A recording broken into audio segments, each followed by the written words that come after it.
Before we get started, here's a quick disclaimer. The views and opinions you're about to hear are those of the hosts and guests alone. They don't represent any police department, agency, sponsor, or employer. Two Cops, One Donut isn't responsible for anything said by guests or for any videos, clips, or content shown during the live stream. This show is intended for adult audiences only. We cover real incidents, we show graphic and sometimes disturbing footage, and we don't shy away from strong language or adult conversations. There may or may not also be alcohol involved. Viewer discretion is strongly advised. Everything you hear or see on the show is for entertainment and educational purposes. It is not legal advice, and it's not tactical instruction, and it shouldn't be used for such. By continuing to watch, you're telling us that you understand, you accept all of this. All right, now let's get into it.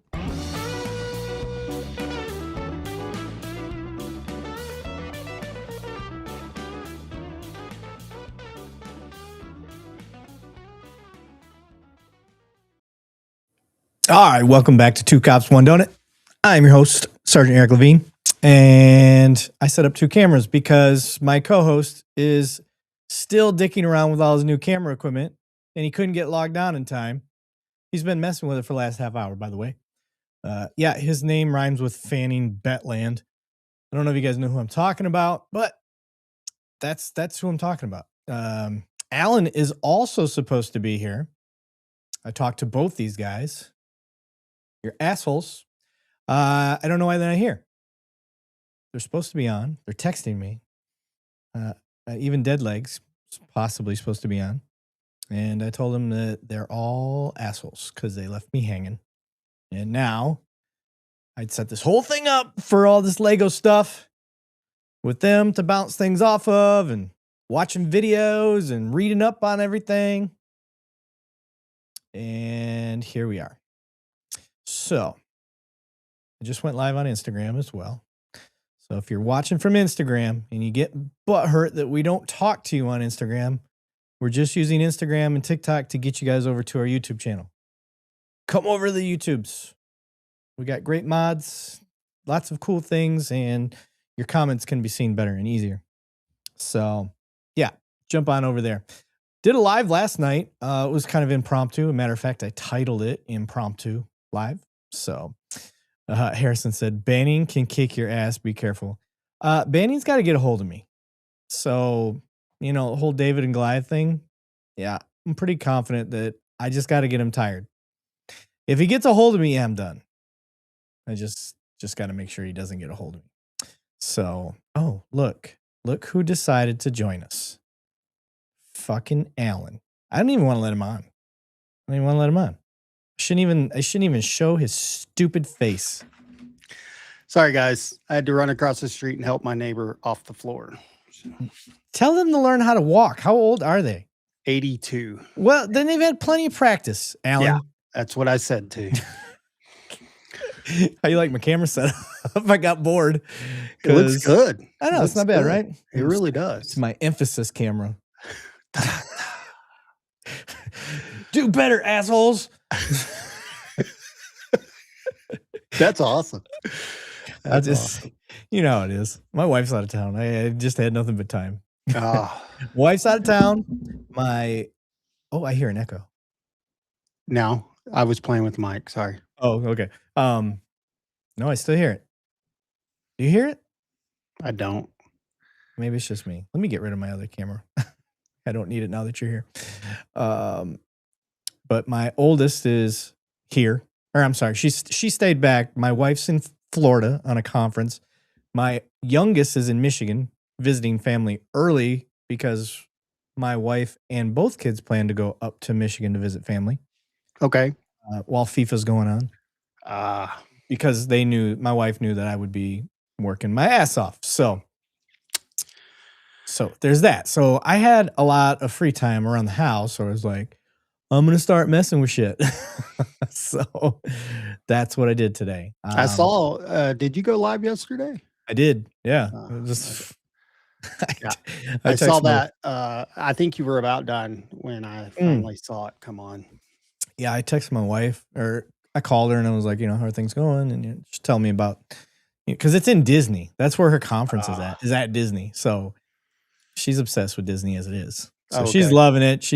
She's out there teaching all her little nursing friends like the ins and outs of. My wife is a Disney like connoisseur. She knows where to go, what to go do, how to get through the lines quicker. Like she knows everything. So love it, but she loves it. And so she was telling me about that, and I was like, well, it's like I got nothing going on tonight, and rather than just sit and watch movies and probably veg out and eat food I don't need to eat, I'm gonna go do a live. Cool. She's like, go for it. I said, all right, I am. Bye. Bye. I was like, bye, Felicia. I'm digging the hat. Thank you. A little 80s vibe to it. Yeah, I got back into golf, and 2 or 3 of my friends they do online selling, and so it's kind of addicting. So Yeah. it's like Whatnot, but not Whatnot. So Brian Ball said, one of y'all on a diet? Yeah, Banning is. I've lost 15 pounds. Have you? I have. Oh man, what diet are you doing? Just eating better, and Okay. I'd gotten pretty lazy that first year from cop work, and so trying to be smarter and all those kind of things. Doing a stress test on Wednesday, and then the whole colonoscopy the next week. Gotta Yeah. doing that. You get to a certain age, and the doctor's like, you go through that checklist of all the things you have to go do. Devil Pup said, good evening, sir. You are just being a caring officer and a good citizen. Very noble of you, sir. Don't give him all that credit. It's gonna go to his head. Sons of bitches. Looking Brian Ball. I don't recognize Brian Ball. Is he new? I don't either. That's a first for me. Yeah. Welcome. If you guys are new to the channel, welcome. You will find our community is pretty damn active, pretty tight knit, and pretty fun. So I hope if you guys are new here tonight, Couch Ninja, I don't recognize that name as well either. I think I have heard Couch Ninja actually. Harrison Brock just said he's lost 37 pounds in 3 months. That's Holy awesome, shit. dude. I wonder how. How is everybody losing all this weight? Are you guys on the that Ozempic shot? Makes your cheeks sink in. You could do the banning. Dude, just not I don't know how I can starve myself for that long. He went like 9 days, man. Yeah, no, thank you. I think the most I've ever done was like a 48-hour or 72. Mm-hmm. That was miserable. It was stupid. I looked back and I was like, I was dumb. I think I did it more just to see if I could do it than actually. I heard it does a lot of cool stuff for you. Yeah, I mean, I do think your body needs to go through some resets and things like that, but I don't know if there's got to be another way. See, Shadow Ronin did. That's my diet. Just take a big dump. That is how I lose weight, for sure. Absolutely. Harrison lost his from circumcision. Good for you, Harrison. Good for you, but oh, look who may have joined us. Oh no, it's Deadleg. The only one I didn't expect to join us tonight. We'll see how much audio you get from this. My mic. Is it working? I can hear you. Yeah. Is it working okay? Because it's the mic from this here. Because I bumped this the other day and I ripped that out. So I need a new mic cable. That's more than a bump, sir. Yeah. So I came down here and I was like, because I seen you started, and then right after you started, I was like, nobody's there. Well, crap. Yeah. So Happy and I were just chilling in the garage, just relaxing, watching the sun go by, and we ran downstairs. And I got downstairs. I'm like, oh crap! I forget my cable. Then there had boxes, and I was like, well, I haven't even shaved. By the time I got down here, Alan showed up. So I think the only person that would care if you shaved is Mr. Billfold, because he screenshots us and goes to the bathroom later. He told me.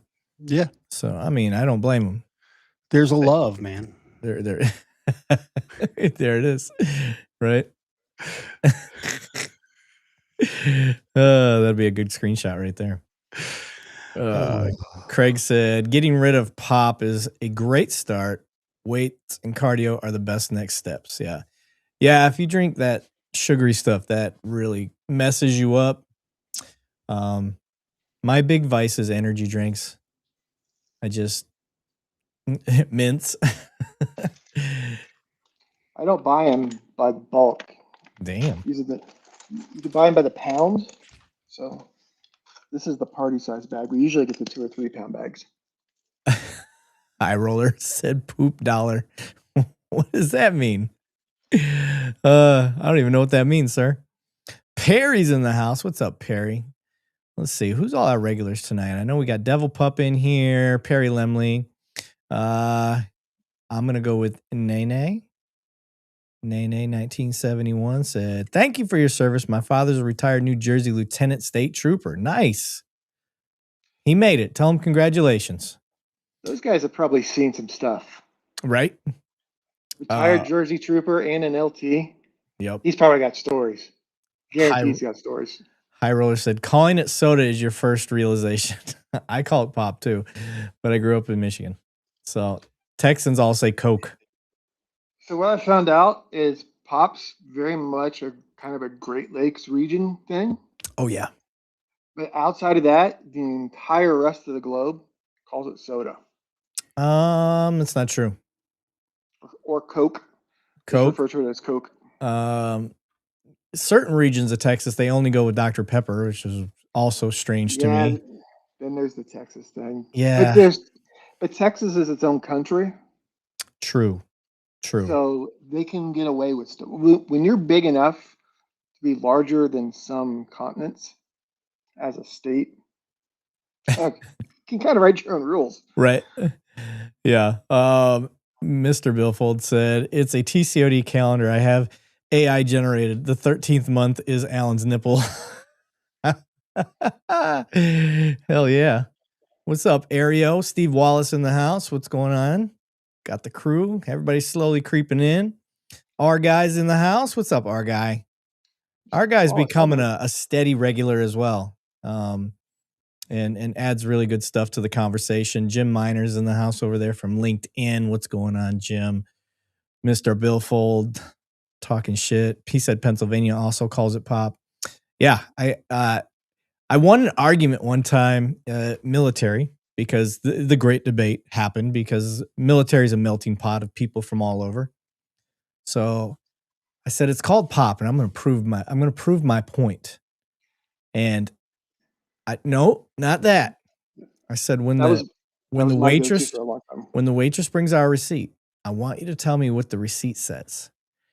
Most of them in my experience say pop, and the reason being is there's less ink. Not because they believe it's called pop, but I've also found them say soda. But pop is only 3 letters versus soda, which is 4. And restaurants are cheap. So anyway, they can save money. They're going to go with the shortest words possible and abbreviated stuff. And the receipt said pop. So I put the receipt, I slammed it down on the table. I said, "Who's paying for my meal?" Because that was the bet. I always said, open a can, and what does it say? Yep. Does it go soda? Or does it go pop? It goes pop. Yeah. I mean, technically, I think it was called soda pop, right? That was the whole thing. And some people went with the front part. Some people went with the back. I'm kind of an ass man, so I like the back. Alan said his family brought him food, so he's going to be out for a few minutes. He's supposed to be on a diet.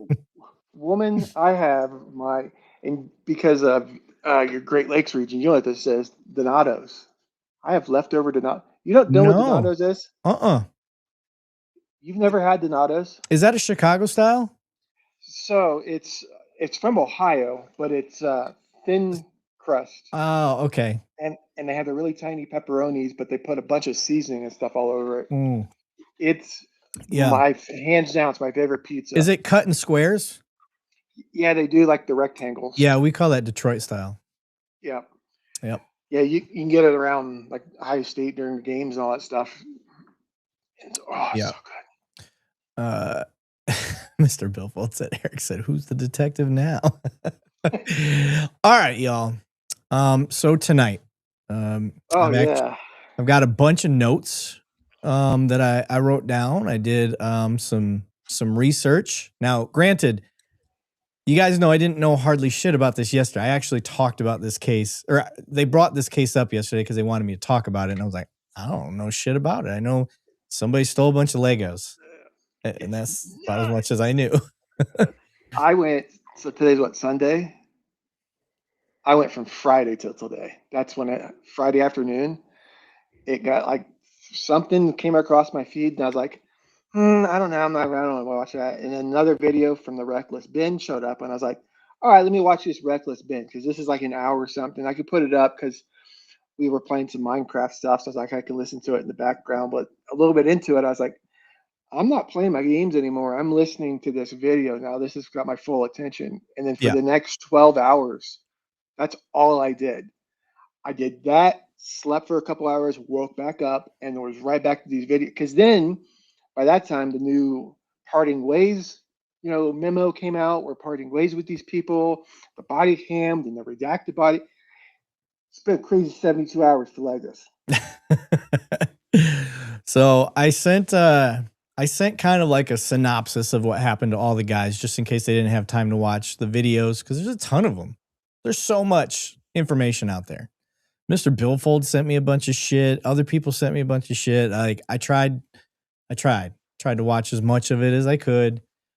The point is, I'm not going to get, first off, disclaimer, I'm not going to jump on here like I'm Southern draw law and I can break this down piece by piece and moment by moment. And then I'm a subject matter expert on it now. Like that's not going to be tonight. Tonight's just going to be, let's talk about it. Let's talk about the template, what we understand, and then we'll deep dive. And this one is going to be a heavily participation from the fucking community tonight. Participation. I said it weird twice. Participation from the community. I heard it. I was like, I got to re-say it. Interactive. Yeah, interactive.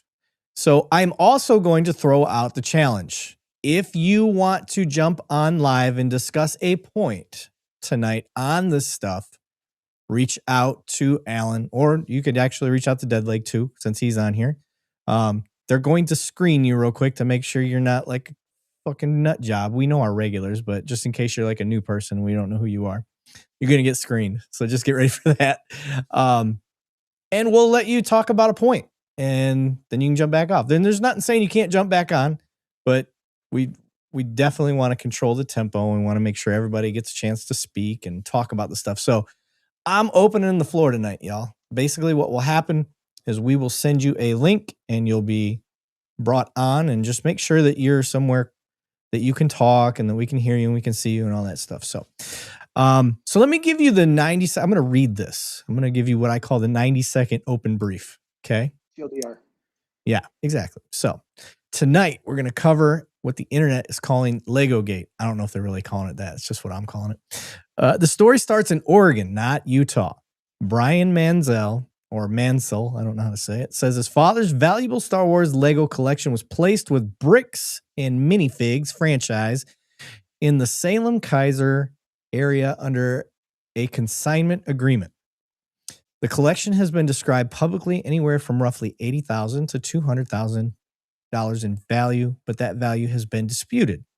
Bricks in Minifigs says that the viral $200,000 figure was promotional or exaggerated, while Brian's side says that the family was not properly paid or given back the collection after the store changed hands. According to Bricks and Minifigs' own timeline, the consignment arrangement was made with the prior Salem franchise operator Crystal Law Gorman in late 2023. Corporate says the agreement was unauthorized, not disclosed to them, and not part of the Bricks and Minifigs franchise model. Brian's side disputes the broader corporate framing and says the family's collection was still not properly accounted for after the transition. By late 2024, the Salem store changed hands. Brian tried to get answers, went to the store, brought paperwork, and eventually sent notice terminating the consignment agreement. Police in Oregon reportedly treated the early dispute as a private civil matter. No resolution was reached between Brian, the prior owner, the new operators, and corporate. Then Reckless Ben, whose real name is Ben Schneider, got involved. His video framed the dispute as a theft of an old man's Lego collection. He used public pressure tactics, confronting employees, putting banners over Bricks and Minifigs signage, creating a satirical We Steal from Old People brand, filing small claims cases, raising money for Brian, and eventually traveling to America Fork, Utah, where one of the involved Bricks and Minifig owners, Joshua Johnson, lived. Such a weird name of a city, by the way. American Fork is the name of the city, and it's in Utah. If you've never heard of it before, it's a huge Mormon community. Mormon community. Yeah, I'm learning all about it. There's a little bit of religion mixed in with this. I know we said we don't do religion on here, but we're not actually going to do the religion side as much as we're just going to focus on the law enforcement side that just happens to be a Mormon city, guys. So there's that. If you're Mormon, cool. Every Mormon I've ever met's been super awesome. So that is where American Fork police enter the story. Between March 8th and March 11th, 2026, Johnson called police multiple times, reporting what he described as an escalating harassment at or near his home. Police contacts included a suspicious package containing rubber ducks, a traffic stop that Ben disputes, trespass warnings, a later contact involving someone allegedly pretending to be sent by a church leader, another vehicle stop, and a dog sniff where no drugs were found, and then a sign placed near Johnson's home accusing him of stealing a dying man's life savings. I don't know if this little outline that I have is going to get to that, but just so you guys know, the old man who owns the Legos is also dying from cancer, and the money from the Legos is supposed to go towards his cancer treatments. Police eventually arrested Schneider, obtained a warrant connected to a nearby Airbnb, and searched for Schneider and allegedly stolen Lego merchandise. According to reporting, 5 people were taken into custody at the Airbnb. 4 were later released. No stolen Lego was found and nothing was seized. Schneider disputes major parts of the police version, including the stop, the meaning of the rubber duck incident, and whether his conduct was stalking or lawful process serving an investigation. After the videos went viral, American Fork Police Chief Cameron Paul released a statement saying his department was not there to decide the Oregon Lego dispute. His position was that even if someone believes they were financially wrong, that does not exempt them from Utah laws on harassment, trespassing, stalking, or targeted residential picketing. Schneider, meanwhile, has argued that the body cam and dash cam footage undercut parts of the police narrative. Since then, Bricks and Minifigs has sued Schneider, Brian Manzel, and others, accusing them of defamation, disparagement, conspiracy, stalking, trespass, and intentional infliction of emotional distress. A Utah judge issued temporary orders requiring related videos to be taken down, limiting the contact with Bricks and Minifigs employees, though KSL reported Schneider had not yet had the opportunity to present his side before the court considered whether to extend those orders. Then on June 4th, 2026, Bricks and Minifig announced it was closing the Salem, Oregon location and parting ways with franchise owner Brandon Best and Joshua Johnson. The company also said it was willing to meet with Brian, review records, return remaining Star Wars Lego items, and compensate him for anything unaccounted for. So tonight, our job is not to decide who owns every Lego set. We are separating 3 questions. Was the original dispute civil, criminal, or both? Did Reckless Ben's tactics cross legal lines? And did American Fork Police remain neutral, transparent, and properly supervised when this private dispute landed in their city? And that is what we got tonight, folks. So, Craig jumped right out to the front and he said, the first question that needs to be answered is, where is the Lego collection? My understanding is the majority of the physical inventory that store had on hand, to the tune of 70 or 80% of the inventory on hand, was allegedly this collection. So there's that. Also involved in there, Bricks and Minifigs has said in their statement that during their audit that they found that supposedly some sets had been sold, and then they had not recompensated the original owner for those as well. So they found some of that in there as well. Gotcha. Okay. But the Reckless Ben videos, if you haven't watched those yet, start there, because You're going to troll? My God, that's a good way of trolling. Right. Like, I'll go down, I'll go down the first part of this for me. Is it civil, criminal, or both? So I think originally it was definitely civil. Mm-hmm. Seems civil to me. You had some sort of agreement. So it wasn't like you just went over and took these Legos from these people and they didn't know. You handed them over. documentation. Yeah, it's just like loaning somebody your car. At some point, it turns into a stolen vehicle, but not at first. Yeah, it would be no different than these car lots that do a consignment for a Mercedes Benz. Right. You're going to have a contracted agreement, regardless of what that contracted agreement says. Mm-hmm. If that dealership changes hands, that contract is still part of the original. You bought that contract as well, regardless if it's their original agreement or not. You bought the original company's, unless there's something written in their paperwork that says, we're not honoring anything from the prior business, but that generally does not happen. Yeah. I'm very confused how the police would ever get involved until at least some sort of summary judgment, whatever they call it in a civil suit. Because default judgment, or they'll issue a ruling, right, a decision. Right. And so Mr. Billfold's over there just whining. Skip to number 3. I don't want to talk about the other stuff. Skip to number 3. NorCal Mac also said skip to number 3. We got to get through all of this stuff first. We got to go in order. But I Am Boss wants to get on. I know Mr. Billfold's going to want to get on. And the whole reason I made a rule about have a point that you want to talk about and then you got to bounce off and then you can come back is because if we let Mr. Billfold get on here, it's over. Yep. We're never going to get to talk again. So he's like, yeah, that's true. But no, let's get I Am Boss on here. We haven't had I Am Boss. So Alan, can you get him hooked up, sir? Yes, I'm working on that right now. All right, cool. We're going to get I Am Everybody Boss. Send me a message on the Discord and I will send you the link and then we can talk back and forth. So if you are not a member of the Discord, please become a member and then you will find my name and you can send me a chat and I will get you the link. I like it.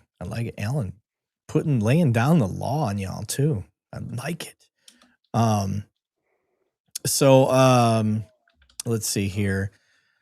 Looking through my notes, just so you guys know, Ed Manziel, Brian Manziel's father, he built that Lego collection over a fuck ton of years. Like I think it's the largest collection that existed or something to that effect. Supposedly is one of the largest private collections allegedly at the time. Yeah. Hey, mods, can you guys put the link for the Discord on? I'm not finding it real fast. Yeah. Yeah. So, and the other thing is where kind of everything gets interjected into the public sphere is where Reckless Ben gets involved. And by the time Reckless Ben is getting involved, the original owners of the store have already tried to extend, like they've already gone down all the avenues that they can think of going down. They tried to reach out to the store directly. The store directly said go to corporate. Corporate said go to the store. And then they finally stopped getting the runaround. The corporate basically said, if you want to sue us over it, that's fine. We'll take you to court. We got more money than you do, and this will take longer than we'll just keep this in court. Yeah. So that's where they're when they reached out to their Reckless Ben, that's where they're kind of like, okay, there are no other really, because we don't want to go to this. We don't want to be labeled as stalkers. We don't want to keep showing up to the store and get all the other avenues that we got, we're going to have to put maybe a public pressure on and hey, we'll give our side of everything and then let corporate kind of make their decision. And everything that's been put out there is that there was a contract and they've put the contract out there. And then the new owners of the store knew that this was part of the store's inventory, part of the whole new owners. And then even then the previous owners getting pushed out and new owners coming in, I don't understand that to begin with.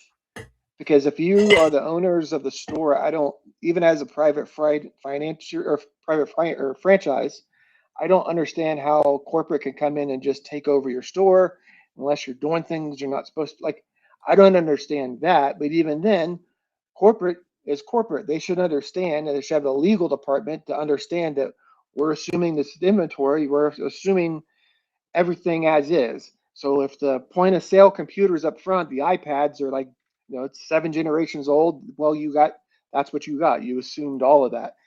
And part of that was this inventory, and that was on security camera footage of them saying, the new owner saying, like, hey, we're aware of this. This is something that's going on. We know that this inventory exists and we're aware of it. Yes, we will deal with that. Yeah. I've got some videos to share. So we're not going to watch this whole thing. I'm just going to play like the first 5 minutes. But it gives kind of I can't remember which one. Yeah, I can't remember which one made this video. Let me check real quick so I give him credit. Reckless Ben. This is directly from Reckless Ben.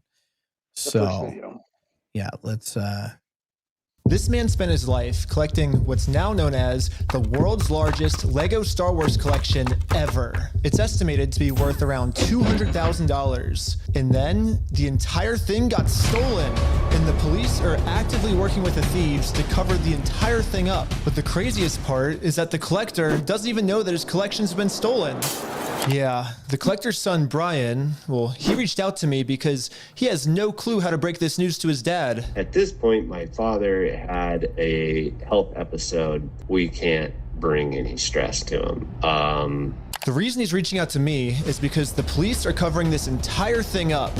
And at this moment, I promised Brian that I would not end this video until I get his entire world record Star Wars collection back. But anyways, the thief of this collection is actually a corporation called Bricks and Minifigs. Bricks and Minifigs, the biggest toy store of its kind. Is the largest toy store. Bricks and Minifigs were not just your average Lego store. For collectors, Bricks and Minifigs is basically seen as the best and safest way to sell your Lego collections. I'm selling my Legos. So what I'm planning to do with them is take them to my local Bricks and Minifigs. Because there's so much positive media about them everywhere, Brian thought that this would be the perfect store to finally sell his dad's Lego Star Wars collection. So I wrote up a contract. In the contract, it says that these are still the family's Lego sets, but every time one gets sold, the store gets to keep a small percentage of each sale. This was a store's worth of inventory. So that store that day was nothing but my dad's collection. Like, all the shelves filled. They had to bring in extra shelves and filled the whole party room with shelves. But the owner of the franchise, this woman, well, her husband had to actually leave the country due to some work-related reasons. My husband and I were planning on moving out of the country. I reached out to corporate to let them know, hey, this is something that's coming up in the next 4 to 5 months. She told the Bricks and Minifigs head corporation that she was planning on selling the store, so the corporation actually was able to find a buyer to buy it from her. They let me know that they had somebody who was interested in purchasing a franchise in the area. He was going to be in town and he was going to stop by and just take a look at it. It wasn't until Brandon got there that he informed me that they were terminating my franchise agreement. We were getting threats from Brandon and from corporate that if we didn't leave the store immediately, the police were going to be called. I told corporate I wasn't comfortable leaving that night without the inventory. I was also told I was not going to be able to stay there long enough to do that inventory. But we don't just have to take this woman's word for it. She was actually able to save all the security camera footage from that night, proving that everything she just said is true. All the footage and evidence is there. In the security cam footage, it's him at the store kicking her out. In that footage they sent us is Crystal asking him, how am I supposed to pay this guy? These are sets he has not been paid for. These are ones that he has not been paid his percentage yet. And if I don't have the tickets, I won't know how much I need to pay him. That's a business thing and not necessarily yours. He's taking on the business, he takes on all that consignment liability. His own corporation is sitting there on video saying they're going to take it. After this woman got kicked out of her own store, she called Brian explaining how corporate just came down and is now trying to take the world's largest Lego Star Wars collection without paying for it. So Brian called the store to see what was going on. Called the store and I said, what happened to Crystal? And he goes, well, that's kind of a private matter, but the corporation's taken over the store. There's something I can do to help you with. I said, well, yeah. I am the owner of about half your store's inventory. All those vintage Star Wars sets you have in there are ours. And he goes, I don't know anything about that. I said, well, you better get to learn about it because I have a contract, I have photo evidence, video evidence, like that is our collection. So I went down to the store, brought a copy of the contract. We're like, you need to let me in back and let me see the sets that you still have. All you have to do is let me in back. We can go that route or we can go to court. And the guy just looks at me, crosses his arms and goes, let me tell you what's gonna happen. If we go to court, we're gonna drag this thing out so long and you're gonna end up spending so much more money than your collection is ever worth or what you ever would have gotten out of it, that it ain't worth it, man. So if that's the route you wanna go, and I go, that's really the route you wanna go, rather than just letting me walk in there. And he goes, nope. Wow. Dang. What am I to do? All right. I love the editing with the minifigures too. It's crazy. The whole video is awesome. It is. Editing, it's put together very well. I love that the YouTube blobbed out everything. I was reading through the comments. Somebody said that it used to look a lot better.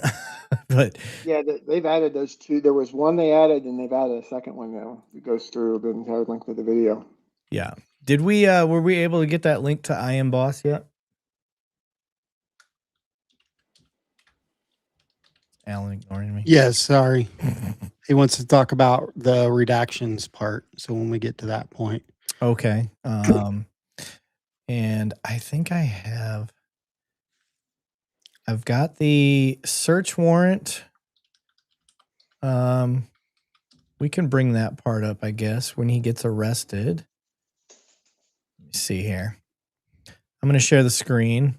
Whoops, not that one. Boom. Okay. And we will, let me look at the comments real quick. So this is in the sequence of things. Was this after there's a traffic stop, and then there's this, and then there's another traffic stop, correct? Correct. I don't have the actual, I don't think I have the traffic stop. So I know they pull him. That's part of the redacted stuff, right? Yep. Okay. So the backstory real quick before I start sharing this one. For those who don't know, the backstory is the cops pull over Reckless Ben and say that he ran a stop sign. And they did a Freedom of Information Act and got the body cam footage and found out that the stop was actually pretextual.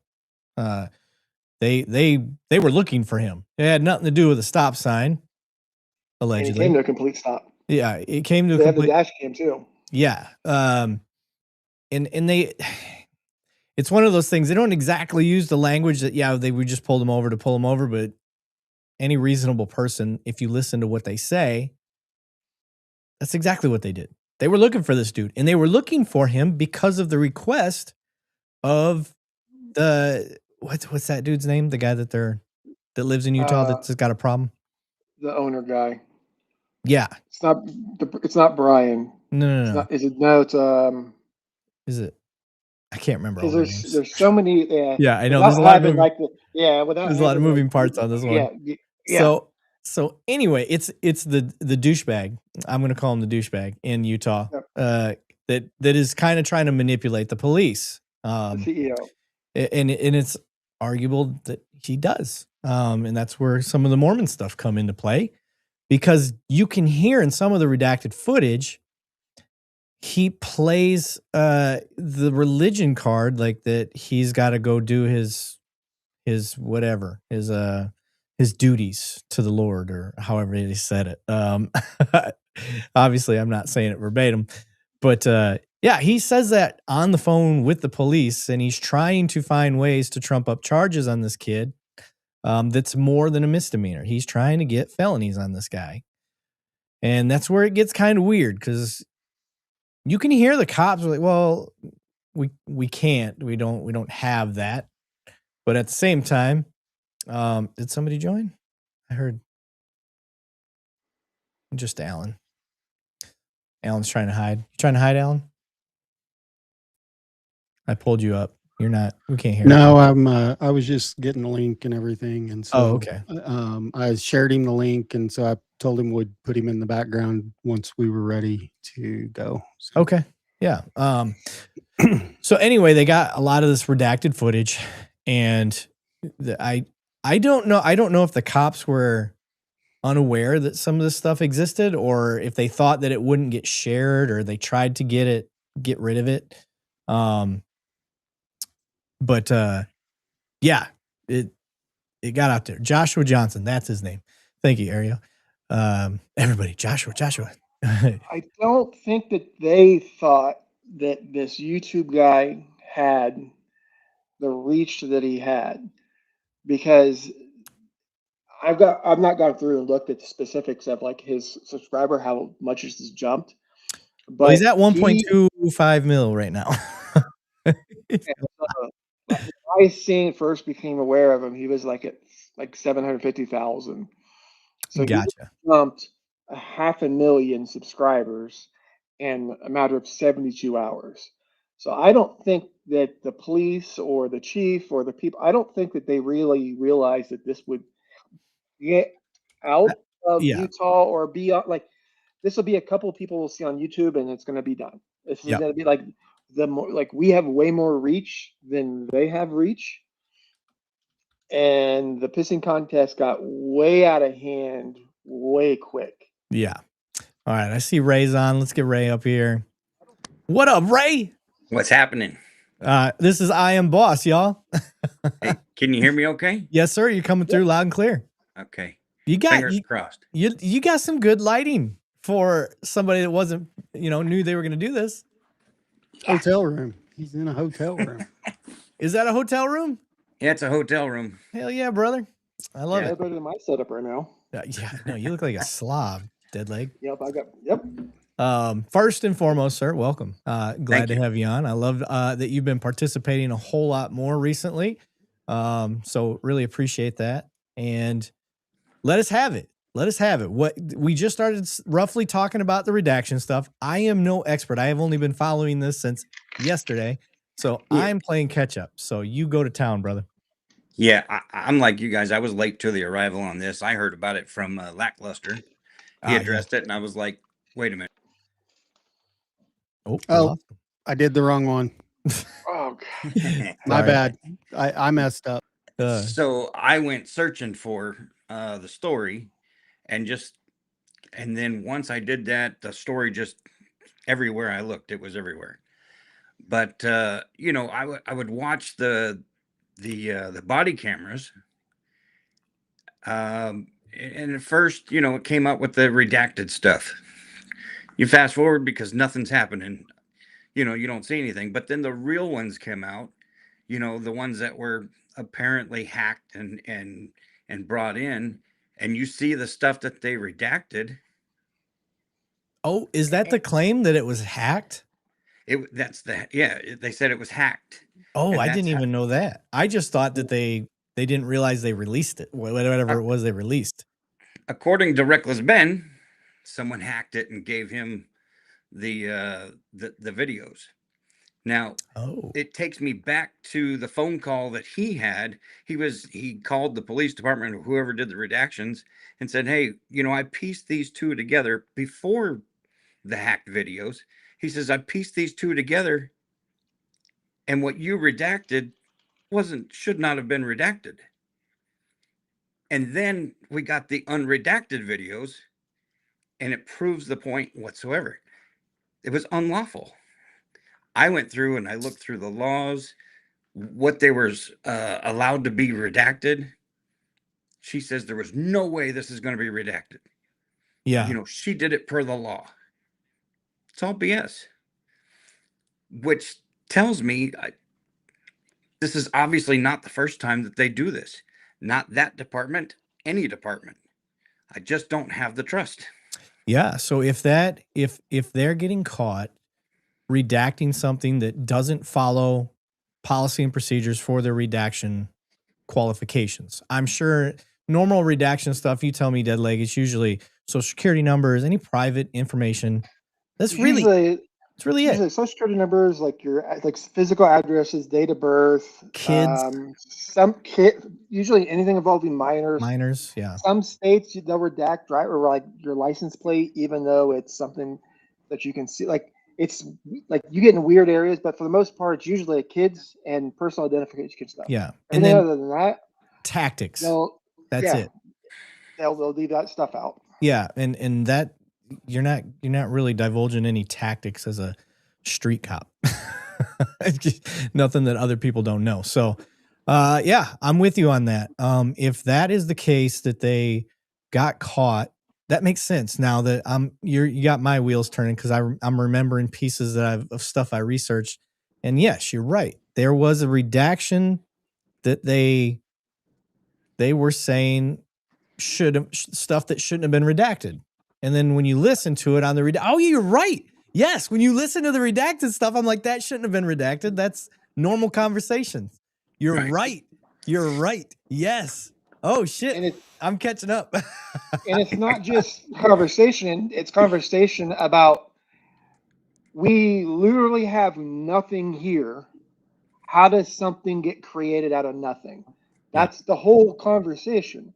Yeah. So the whole pretextual stop becomes a problem because the police chief is in a video saying like, hey, we stopped him because he ran a stop sign. Yeah. Well, your body cam footage, not anything that you redacted, just a dash cam footage of the patrol car that stopped him disputes the reason for stop. So fruit of the poisonous tree, everything after that, you're done. Yeah. You can't do it. It's done.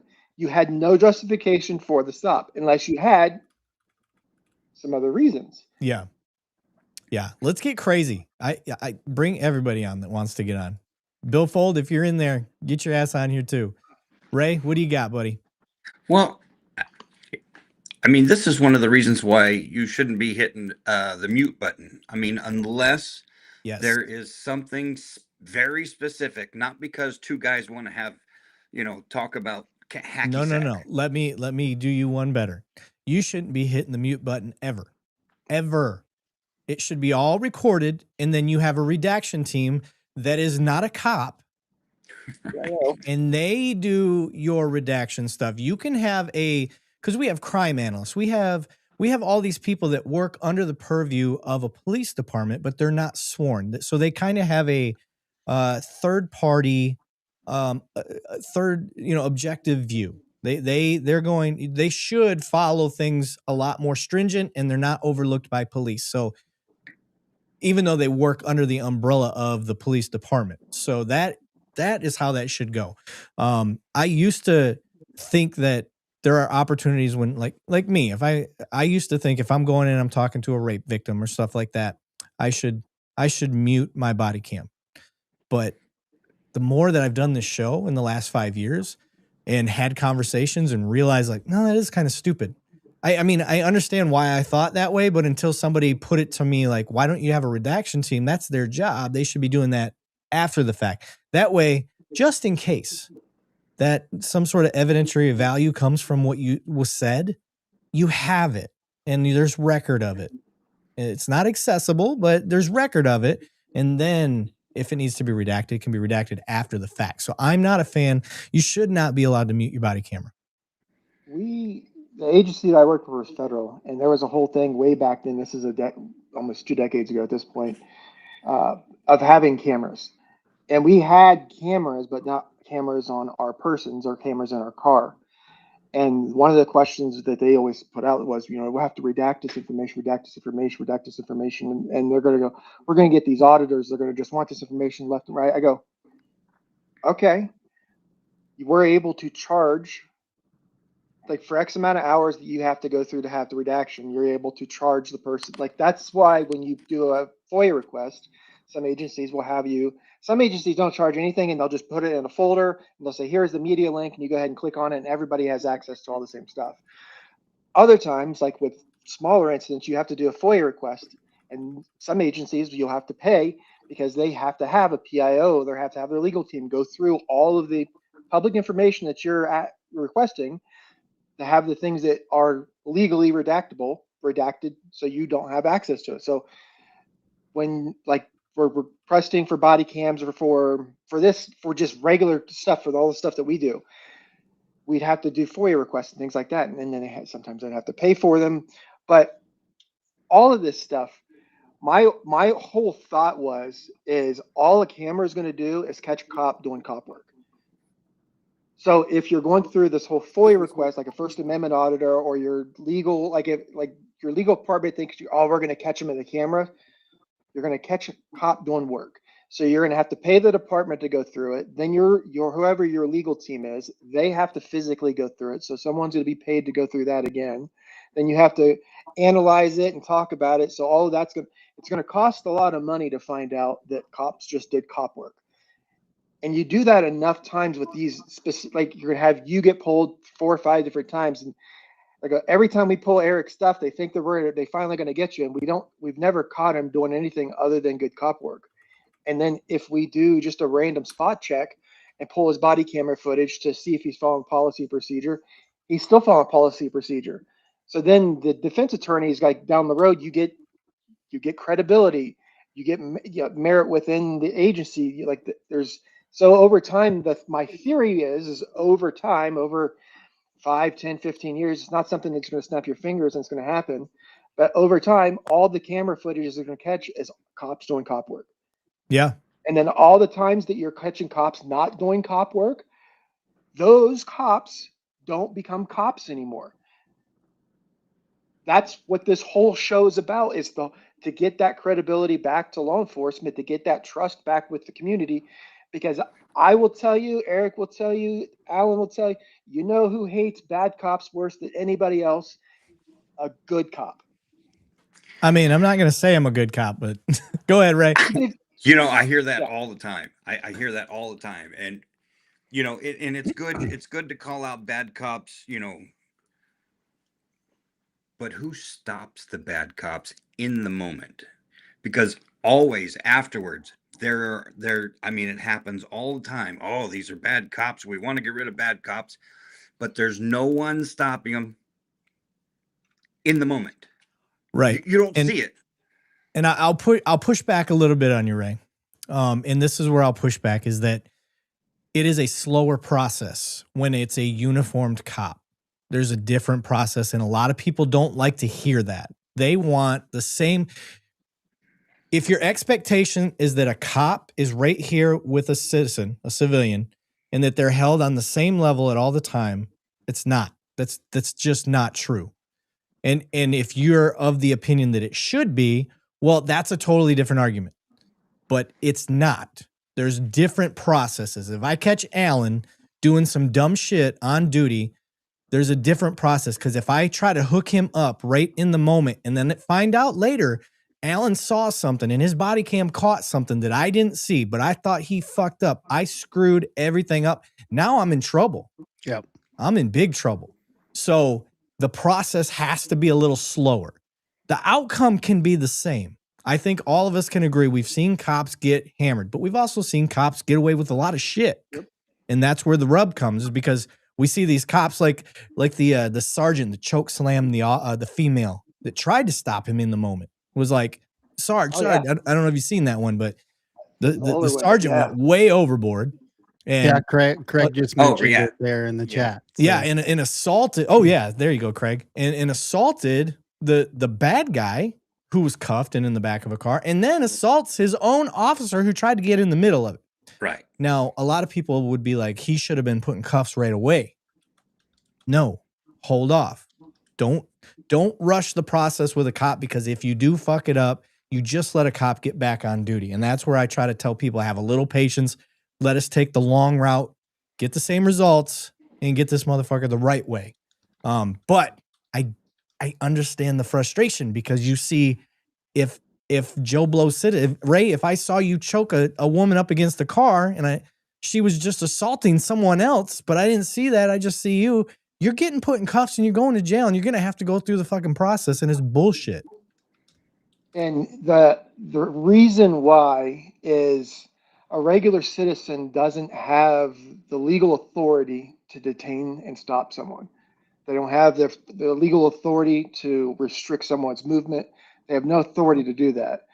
The only people that really have that are law enforcement. Right. And because they have that authority, I wouldn't say that they are held to a higher standard, but the burden of proof is even higher, because you have to for sure, no shit, no balls. There's zero question in anybody's mind that when you show this in front of people, because a jury of a citizen's peers is a jury of their peers, but a jury of our peers is literally everyone in the law enforcement community. Law enforcement community. Well, you've got all of your other beat cops, but you've got your supervisors, you've got your prosecutors, you got your defense attorneys, you got all the people that work around in law all the time. Like, I'm not a defense attorney, I'm not a prosecutor, but I know enough to talk about some of that stuff, and I know how to get away with something but be dead right guilty at the same time. Like, because of my knowledge of law and how it works and how the burden of proof is and how the law enforcement system works and how charging system works. Because of what we know, there is a difference to that. Yeah. It's the same thing with there's defense to prosecution. That's another thing. Defense to prosecution is a big thing. Well, and there's one piece that we also have to, like, even if the officer's in the wrong, he has rights as well, as far as employment standards and things like that. And so you got to be careful not to cross those boundaries too, because there's certain things that, every state has different employment rules and that kind of stuff. And so that's the only part that I'll add to that when, but for the most part, once an officer is investigated, he's suspended, all those kind of things. But I digress, and I will add the other big bearded wonder onto the show. The Macho Man's coming in. Oh yeah. Where is he at? Where is he at? Uh-oh. It's just blackness. He's got one. I got one frame for him. He's probably playing with his cat. Mr. Billfold. Oh, this dude. I'm on a conversation with Mr. Billfold. There's no such thing as a short conversation with him, Ray. It's usually every bit of an hour. Every time you talk to him on the phone, and he dominates that whole hour. But he's a cat dude, like not just a couple cats. Like, he's a big time cat dude, which is hilarious. And he spends, I'd say, a good quarter of the time yelling at his cats like they're real people. I talk to Happy like he's a real person. I mean, don't get me wrong. I also talked to him. We lost him completely. What happened? Alan said his camera froze. Okay, we'll get him back. But no, Ray, I understand the frustration, and I get it. But I think when the expectation is that we're both like this all the time, that's not true, because there's times that civilians are way up here and we're not. Like, if somebody, when no law is broken. Correct. Well, no, I mean, if let's say somebody assaults you, I can't just haul off and beat ass, right? I have a use of force that I have to follow according to what you're doing. Versus you get to whip wholesale ass, which is, it's awesome. You know what I mean? So you get kind of a reprieve on that versus what I get. And then, Jesus, I swear that beard got 3 times longer since the last time I saw you, Macho Man. Oh, Jesus. Hello, folks. You went and changed your shirt just for this, didn't you? Alan brought this shirt up, so I had to make sure, even though I'm up here working, I brought it with me to work in case I had to bust it out. So that's a yes. Alan? So that's a yes. Yes, that is a big yes. That's a big yes. I love it. How's it going, Eric? How you doing, Mr. B? Love having you on, brother. Oh, man, winning. I woke up winning. I was hoping you was going to show us one of your cats. I'm up at my shop right now, man. Money never sleeps. Get a little head start on that money tomorrow. But bro, it's I'm like taking 9. What is it? time 9, out 10 from o'clock? refurbishing tractor trailers. It's 2100 right now. Yeah. Yeah, I was gonna say. I'm not getting. It's late. This stuff is side work, so you don't get paid by the hour. You get paid by the job. So I knock it out in 6 hours on my. It goes right to my back pocket. I like it. Hell yeah! All right, brother. The floor is yours. Let us know. School us.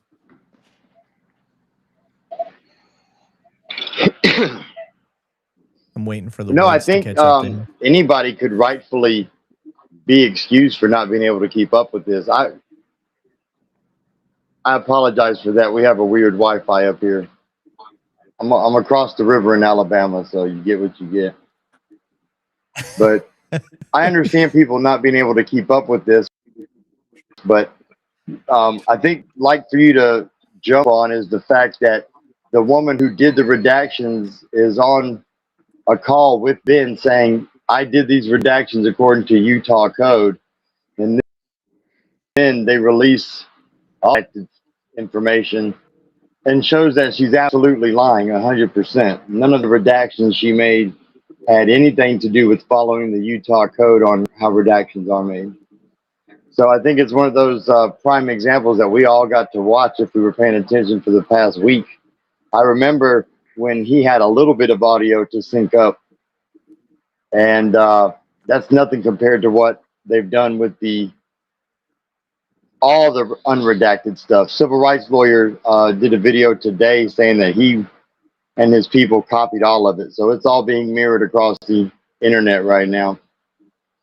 But that just goes to say what I think a lot of us in the chat have said before. You know, we just can't trust the accountability and transparency is there when the people that don't want transparency are also so incompetent that they post a link online to all the unredacted stuff that shows their malfeasance, and then make a Facebook post saying, we accidentally posted it, but we took it down, and then they delete that post as well. I think it's kind of telling about, you know, that whole department being pretty corrupt. I think this should be one of those cases that any cop out there who are watching this show, y'all should start talking to Mona Box or whatever the hell y'all do. Like, this is an entire department that any reasonable person can look at and see is really engaged in wrongdoing. Whether it's manufacturers, the force that they use in dealing with some skinny YouTubers. I mean, the whole thing stinks. And I think you don't have to rush to or be unfair to look for what's out there and look at what the police themselves, you know, there's a difference if it had to be protected stuff, but they did. So it's out there for all of us to see, and this is 100% proven now that this Utah department lied and redacted stuff only to cover up wrongdoing. So can't really be argued. Yeah, and I'll lean into your point. I'm with you on this, that even though I can't just outright say that department did something corrupt, I can say all of it stinks, and I like to trust my gut on things. But the one thing that really stinks is when they're on the phone with the person claiming to be a victim, the rich dude, or a business. I don't know if he's rich, but the business owner guy, and he's trying to coach them on how to get charges on this man. And they're just, there's no professional cutoff. Sir, I can't, this is not I can't tell you this information. They're not just not saying there's information they can't divulge. They're telling them everything they had a conversation about, which is fucking crazy to me. You're completely messing up the integrity of a case if there is a case. Can't believe how many times I've seen police say, don't tell me how to do my job. Yet this guy on the phone, I mean, just laughs it up. Thank you. Thank you. What's crazy is the Reckless Ben guy. Like, legitimately, go watch that long video, because he goes, if you want to troll legally, he goes and he creates his own lottery in the state of Oregon. They have a raffle. They give something away that was Brian Manzel's. They try to go to collect it. He won't get it collected. And he has the actual lottery, like the crime, what has been committed, the elements of crime, the whole 9 yards, the statute, everything. The police are called because they want to have him trespassed. And he's like, no, look, this is the actual law that's been broke. I'm on private property. This isn't their property. I'm not trespassing. We held a legal lottery. He's like, no, that's fake. He goes, no, it's a lottery legally registered with the state of Oregon. We can show you. He's like, I don't want to see paperwork. He's like, well, this is the law that was like, he's literally doing the exact same thing, but following the law, like A, B, C, D. How do you get from here to there? He's connected all the dots, handed it to them, like open and shut case, Johnson. And they're like, we don't want anything to do with this. You're the problem here. Yeah. Like it's hard to give them a leg. I think that this is absolutely. Oh, sorry, Deadleg. Nope, you're good. I was just saying it's hard to give them a leg to stand on when every opportunity. I'm sorry, Deadleg. Do the right thing. They haven't. They can't just follow the law. All right, I'm good. After you, Mr. B. Oh no, I just think that I think I was bothering you this on your golf thing last weekend. Like, hey man, have you heard about this Lego shit and what's going down?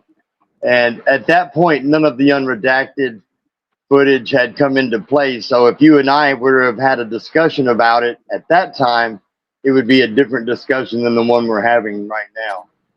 And I think that this is about the most gift wrapped and open and shut case of just pure, let's call it what it is, police misconduct, police wrongdoing. I mean, it's not even, there's nothing to argue.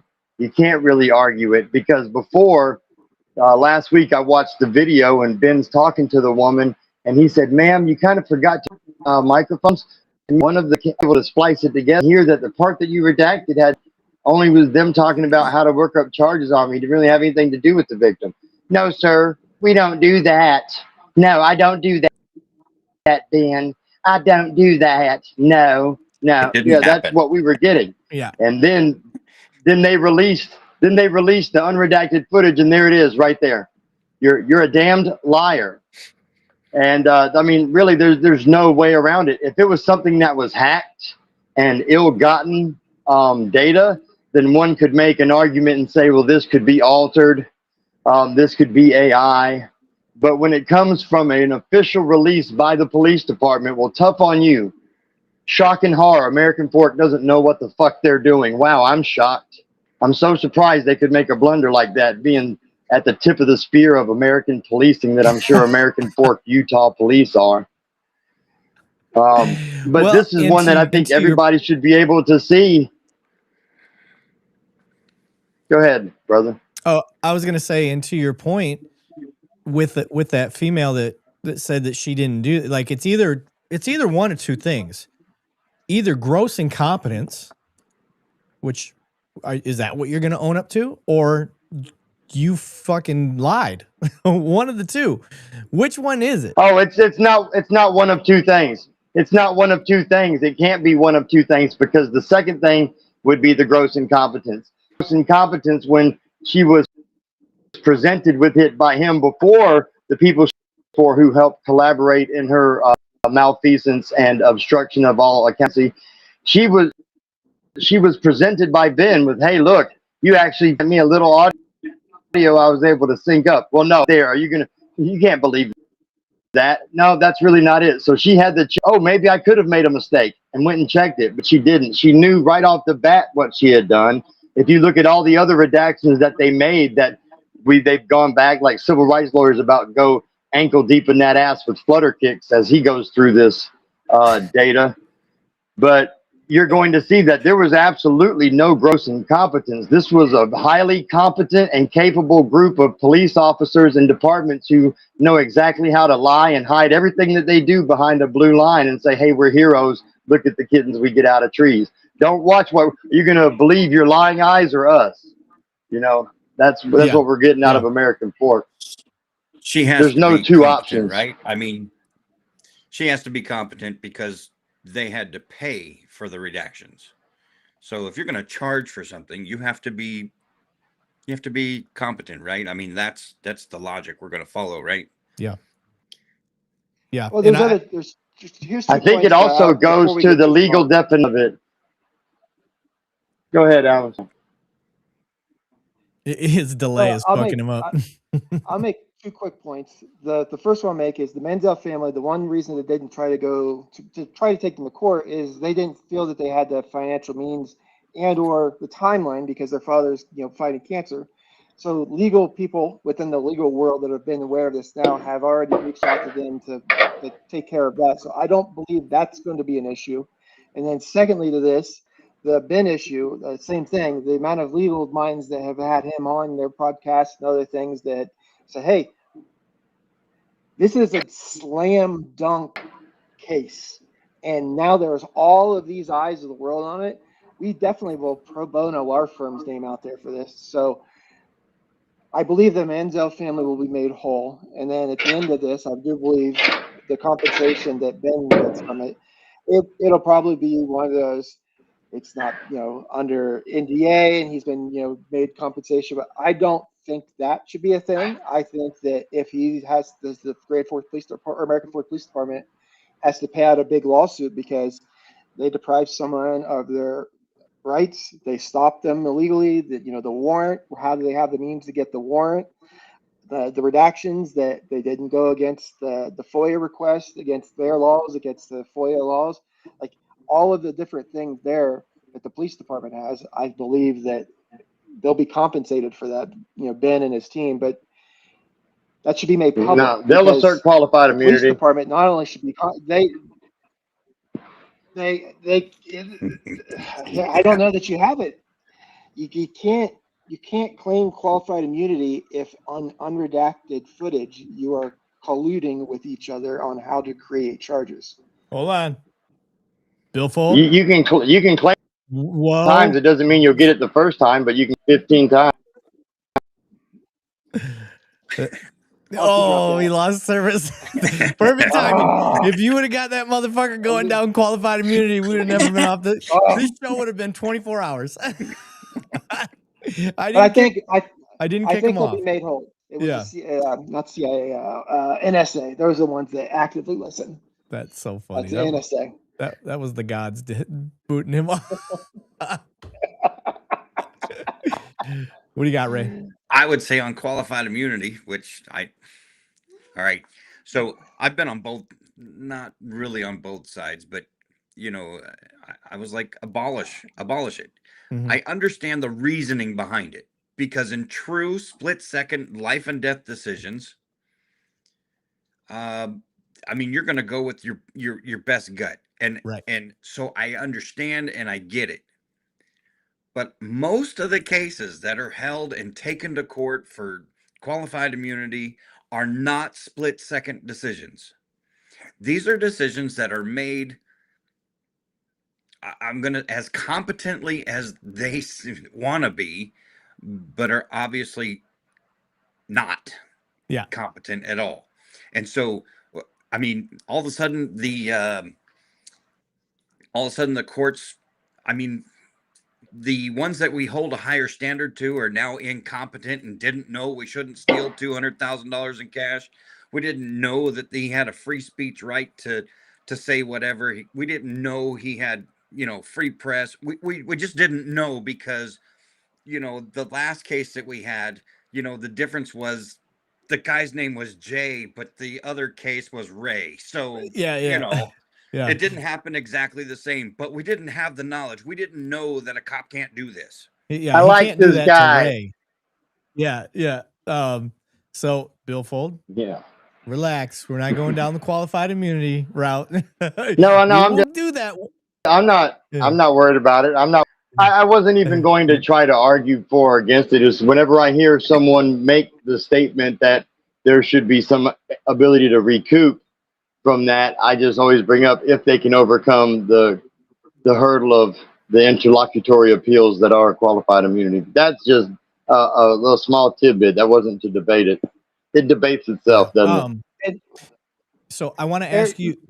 I want to Do ask you know of any? Not to make the whole thing about qualified immunity, but there's a process for the legal side of things, and there becomes statute, or becomes it goes to the Supreme Court and becomes case law. Is what I'm looking for. Do you know of any big qualified immunity case that has been taken to the Supreme Court? Well, that's the problem. That's what Mr. Billfold will get into, is that these motherfuckers won't make a fucking judgment. They won't make anything. And that is the problem with qualified immunity. This is where I agree with Mr. Billfold. They won't make a fucking court decision. They won't set precedents on anything. So nothing ever happens. That's the process. Yeah, is look, because on the if legal you give side, me on the police officers, just like on a DUI accident, when someone gets killed in the accident, they can plead to lesser charges to still take care of the incident. The officers have the same option. They have the ability to go to different charges to agree, or a plea agreement, whatever. But then that case becomes a plea agreement for this charge, and then the qualified immunity becomes something that it's not even read in, and it's not an issue. So it's nothing that has to go to the Supreme Court. So the problem is we need. I would say we need a good. When I say we need a good, like there's no. I don't say that, and is there? I want something to happen, but something that has happened needs to be tried to the point where there's enough legal debate about qualified immunity that becomes what is the case is about, and then it needs to go to the Supreme Court, and then there needs to be absolute no shit case law of this is how it is. And this is how it's applied. Because until then, listen, but we already have that now.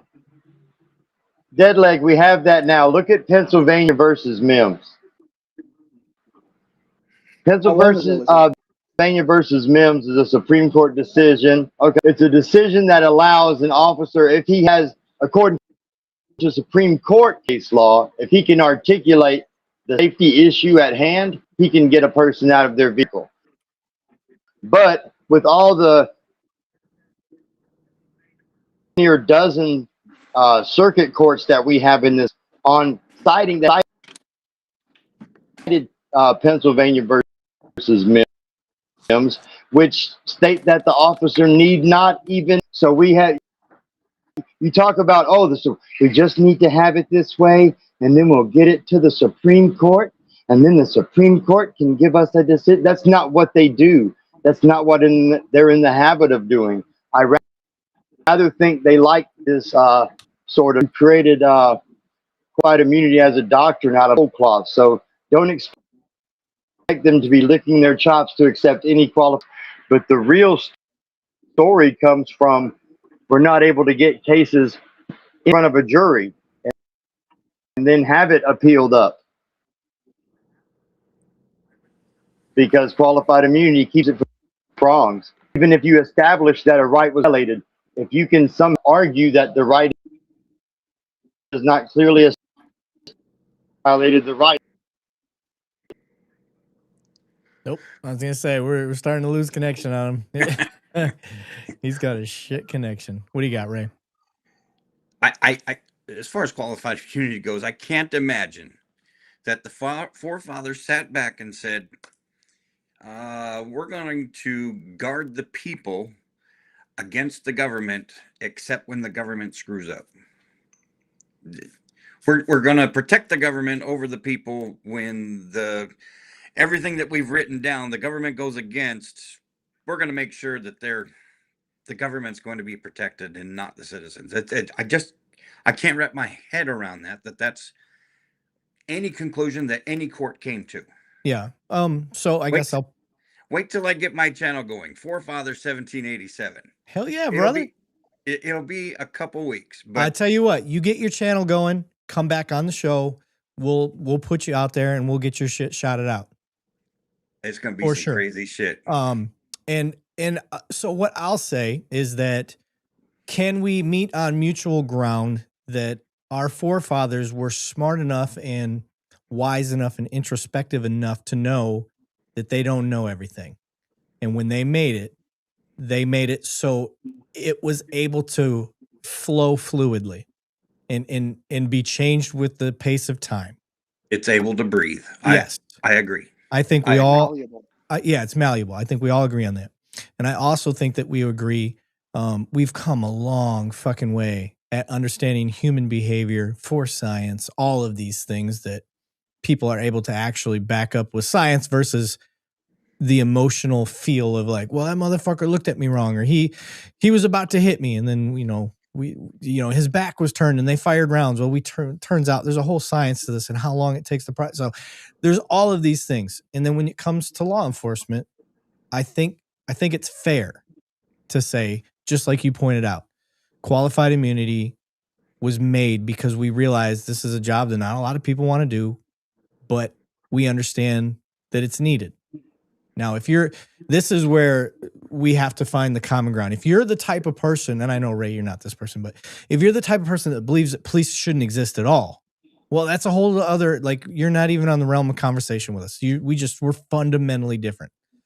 But if we can meet on common ground that we both believe police should exist, okay, well, that's where the conversation has to go. And then we got to start talking about, just like you said, real world, in the moment, fucking making decision situations. Were you military, by the way? Navy. All right. Yeah. So you were military. Makes sense. So yeah, I was born into the Army and went Navy. Gotcha. So I just flipped your camera around so now I can read your shirt. But yeah, now you get it. You understand that sometimes you make decisions on the fly and it could be wrong. Military guys get it, even if you're not a cop. So if we're going to meet on that common ground, qualified immunity makes sense. But I think where you and I all agree is that it's fucked up. It has to be fixed. If we get rid of it, and I'm going to jump off of this ship right after this comment, but if we get rid of it, then we're not going to get the clientele that we want to be cops. That is what I think. I think it needs to be fixed. I think there's problems with it. I think they've done exactly with qualified immunity, just as they've done with Pennsylvania v. Mims, right? Mm-hmm. It's all swung one way. Yeah. One way. And that wasn't the spirit of it. The spirit, hold on one second, Deadleg, but the spirit of Pennsylvania v. Mims was you should have been able to articulate a safety concern. That is the spirit of Pennsylvania v. Mims, and they have bastardized it to the point where it's just an officer safety. I just got to say, officer safety, I need you to step out of the car. Right. Or they just barely crack the window and they're like, all right, officer safety, get out of the car. Pennsylvania v. Mims, Maryland v. Wilson, everybody get out of the car. Yeah. So I'm with you. I'm with you 100% I believe, there. Anyway, I believe go ahead, like over time, like not just the United States, we'll just go back to like Roman, like over time, people have been the same. The technology and the things that they've had available to them have changed over time. Yeah. And one of the things that has been a precluder for people growth is knowledge and the share of knowledge. And now I literally have every answer I ever wanted to know is at my fingertips. I don't have to go to like a formal school to get an education to know. Like, you literally have every tool available. Not only do you have that tool available, you have a camera that like when I was in high school 20-some years ago, 25, 30 years ago, back then they were saying the amount of time that you spend being filmed during the day versus not filmed, you spend more time being filmed. And that was 25 years ago. Now we're even worse now. So I believe that, in the spirit of what I believe body cameras should catch cops doing cop work. And if it catches cops not doing cop work, like what it looks like we've caught here, that is an absolute issue. Yeah. And then when the cops are, and like the physical people on the street, that's an issue. Then you have the chief of police in a video stating things that you can literally contradict with the body cam and the dash cam footage. That's an issue. Then you have the clerk saying that I am supposed to be this third-party person that redacts this stuff. I remember this case. I redacted the once. I was the one that redacted that. That stuff was redactable. He's like, well, you forgot this, and I've linked it up. Do you want me to show you? And they're like, so it's not just the officers on the street. It's from the chief down. There's an issue with this agency. Yeah. And now, at any time in the point of history, to hold people accountable, we have the ability to do that. So with the First Amendment auditors, with FOIA requests, with all of what's going on, that's why I encourage you to watch that video, because if you want to troll, and I do mean legally troll, that's as close to that I would be physically feel comfortable doing as what Ben did. Like, go ahead and register as an entity and create a lottery. Go ahead and create, go through a bill of sale and sell, to create $100,000 in sales, and 10 individual people that they sued him individually in small claims court to get 10 individual default judgments, that they like to go through all of the effort and then still get to the point that they are. And then they've recorded it and put it out there to the public. Like, look, all right, this is what's going on. Because the part of the video that's part of the, I would say, the issue that's going on is his video, his first part that was put out, he was already it was in motion. He was already in process of filming that. The arrest was already happening. The traffic stop's already happening. So my theory, and just understanding how social media and YouTube and this works, is he. Uh-oh. We lost you. We're losing everybody, right? I'm here. Yeah. So what I had for dinner was, there we go. There we so go. my theory is he wanted to have a complete video and put it out. And then he got to the point where I was like, hey, I'm being arrested. They got warrants they're pulling out on me. We're being searched. We got to do something. So I put this video out. Well, then the chief puts a video out. So then he has a rebuttal. Like, if you go to look at his channel, like, you can see the historical, like how he has put videos out historically. They've been pretty complete, and they might have a follow-up, but he has like a pretty, full arch in the story, and at the end of it, there's a conclusion, and then you go on to the next video, the next victim, or the next issue, the next whatever. This is the next whatever. And now in the middle of this, now there's all these legal problems, and now they've caught them literally on their own cameras. They have more than what I believe a slam dunk case. Like, this guy has funded himself for the remainder of this year to do all of his private investigations and whatever he's got to do, and any legal battles that he may have because of this will be more than taken care of. I believe the family that was involved in this from the first place, if they haven't been made whole from all of the sales that were done in the video and things, I believe that no matter what, they're going to be made whole and then some. I don't know the timeline of that. Hopefully that they've had, been able to help their father and the cancer and all that stuff. But like, you have now all of these other places that are involved, because from what I understand, most of these places, they're all independently owned and operated franchises. Yeah. I love that. I was dealing with that with an issue with Toyota. So I love that. That the corporation can be the corporation, put their name on the front door, but then step off when there's any issues that happen, because it's independently owned and operated. But very much they are, lack of a better term, balls deep in this issue, because they have them on their own security camera footage, having conversations like, yeah, we know, yeah, we know it's part of the business. We're assuming it. So like do you have the open and shut case? Like, I don't know what rebuttal evidence comes on the other side of this to dispute stuff. Yeah. Leave it to the chief. He'll tell you. Right. Ray, let me ask you this. Do you think it was civil, criminal, or both? Initially, it was a civil issue. Well, I asked Ray, not you. On which side? On which part? On just the Lego issue to begin with. Like, this whole debate about them stealing it. Do you think this was a civil issue? Or do you think it was criminal? It was civil. It started out civil. Yeah. And then it creeped into the criminal, but not on the criminal, on the victim. Right. On the true victim. So yeah, it was civil. How else is anybody supposed to serve somebody with court papers without stalking them? Let's be honest.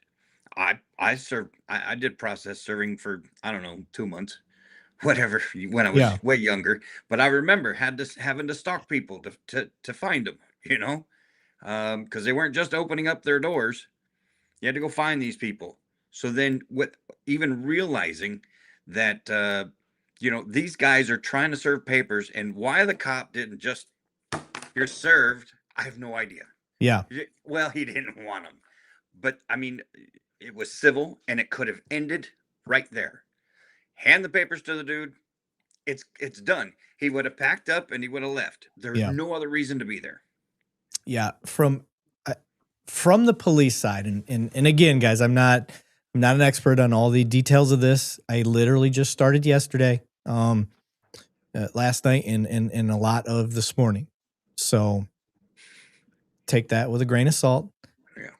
But shall I dare to say, Ray, the cops, I think, in this case are the catalyst to it becoming criminal. Yes. Yes. After all, I mean, right? You can't have anybody tell you what to do except for the guy who doesn't want to be served with papers. You just listen to what he says. Right? Isn't that crazy? That is the thing that bothers me probably the most, because I can tell you right now, the moment a civilian, the moment another cop starts to try to tell me how to run my call, and it's not an ego thing. Like, if they give me genuinely good advice, but oh yeah, that's probably a better way, I'll do it that way. But if they start trying to tell me how to run my call, I'll kick them off my call. Get the fuck out. Like, I don't need you. Done. This is my call. You're not doing it. Don't tell me how to run my call. Because at the end of the day, my name's the one that's on it. I'm the one that's got to go to court on it. And that's why even the most baseline officer can tell his chief to kick rocks unless he's going to take the report and do it himself. I don't recommend that. But I'm just saying, do it respectfully. But you could do that. So let me get to Sydney's question. Can y'all back up and discuss the big picture, which is we see a police department interfering with a processor serving court papers from another state? Very true. This shifts into authority into FBI and DOJ. Yes. You're right. My thought is that's where it could have won. Like you're saying, that's where it could have just stopped. Because if you understand, and you have them on their own body camera footage, getting drink, calling the process serving place to see if this is a legal docket. Like, they called to see if it's legal, and they found out it was legal. So they literally have in their own footage understand that there's no crime there. They are trying to serve legal paperwork. So at that point, the alleged victim can now go back into their house, do whatever the hell they want, because it's over. The scene is over. The alleged suspect can still walk right up to the front door, knock on it, knock on it, because despite, some states you have to you have to physically identify who they are, and they have to be notified, and you have to hand it to them. Some states are a lot more strict than others with that, but you have to be served. Like, the cop was standing right there with the papers in hand, and the guy asked, "Can I take a peek?" As soon as he does, it's done. It's over. You served him. He asked to see them, and the cop says, "Meh." Yeah. And then at that point, it still becomes a civil matter, and the police have nothing to do with it. Yes. They absolve themselves from the scene. They cut ties and just go home. And that tells me they're inexperienced as cops. Because I can tell you, I just had a dumbass try to serve one of my guys. Is a subpoena for one of my guys. But he went to our patrol car garage. I don't know how he went there. Like, there is no police even stationed there. Like, it just happens to be one of our police parts of our department. So he's way out there. I get a call from the garage, and they're like, "Hey, we saw you're the supervisor for this guy. Somebody's trying to serve him here." And I'm like, "Oh my God. All right. Like, tell him to come I work late. I don't work normal hours. I don't even go to work till 4 p.m. So I was like, he's going to have to come after hours and just hit the gate button and then I'll let him in. Just, I got to know when he's going to come up. And the dude tried to go right from there to my shop. Neither that guy that he needs to serve was there, and I wasn't there. Now, at my department, the direct supervisor can sign for a subpoena. This guy would not allow the day sergeant to sign for it, which to me is apples to oranges. It's a supervisor over the same unit. It's all the same. It's not going to make a difference. Point is, it's going to get to the right person. We're not going to hide it because our name's going on it. You got a sworn peace officer that's signing for it. It's getting to the right person. We work just as a notary and all that other stuff, right? Sorry, my eyes itching like crazy all of a sudden. So he wouldn't do it. Yeah, and it just drove me nuts. And so eventually, my guy came and I was like, "Hey, somebody's trying to serve you, just so you know." He's like, "Yeah, I actually got a hold of the guy. He's going to send it to me digitally now." So cool. I mean, cops are not trying to outrun subpoenas. We get them all the time. It's not a big deal. It's part of the job. But that's my point, is I don't think old fucking American Fork, I don't think they deal with this a whole lot. I'm going to look it up. I want to know what the population is. I hear it's very small. It's a very small area within a big city. Of what is it called? American Fork, Utah. Was it? Is it just outside of Provo? 37 to 42,000. So where I'm at, that's tiny. It's on the north side of Salt Lake City. Yeah, I'm sorry, on the south side of Salt Lake City, on the north side of Utah Lake. And I wonder how many cops they have. They have 54 sworn and 10 civilian. So not that big. Not big. Divide that up into 2 shifts. Yeah. Yeah. And then you really break when you do it that way. And this is where Ray is smart. So for anybody listening there is like, why does that make a difference? Well, because one shift significantly gets more work typically than the other shift. So that gives that shift more experience. More stuff. Yeah. Usually your evening shift gets the most experience because they handle the bulk of calls. They're dealing with the as much of a rush hour that 37,000 people can get. They get the rush of people, leaving work and the other shift going to work. So they get a lot of car accidents and stuff of that nature. They get the domestic call time frame. They just get a lot. And then your midnights guys, they get the violent stuff. They tend to get a lot more of the violent crime, just not as high volume. So, and then your day guys, everybody knows your old salty cops work days because a lot less calls. They don't have all the ones that you get are usually just crazy, stupid stuff. Yeah, they don't have to deal with a whole lot. So, but yeah, not a lot of in progress. Yeah. So to Ray's point, like I'm wondering if they even really deal with subpoenas a whole lot, and understand that they just put more work on themselves by not just doing it. You just created a whole other clusterfuck for yourself by it's a hot potato. Just get rid of it. Well, all they got to do is become the YouTube lawyer that the rest of us are. Look shit up. Right? Just look shit up. Yeah. How hard is that? Part of me thinks that at least one of them there on the scene with the stalking, it's one of them knew something, because if they physically hand him and let him see it, then I'm not sure the specifics of the statute of it's. Now he's been served.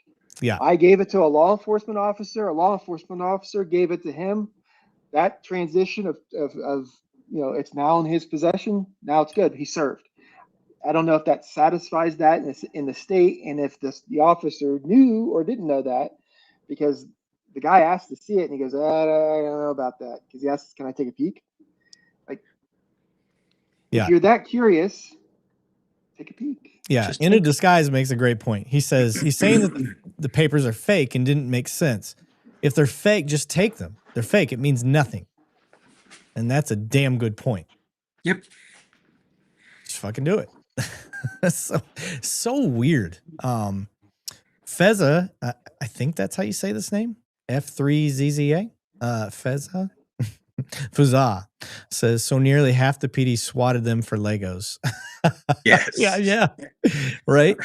And it's crazy too, because if you look behind me, I'm obviously a Star Wars nerd. So I'm on the side of Star Wars Lego, y'all. Like, here, the amount, like, you got to think before you even get to the point where they're there at that door, someone had to take a statement. They had to swear to that statement. They had to take that report, create a search warrant, take that to a judge.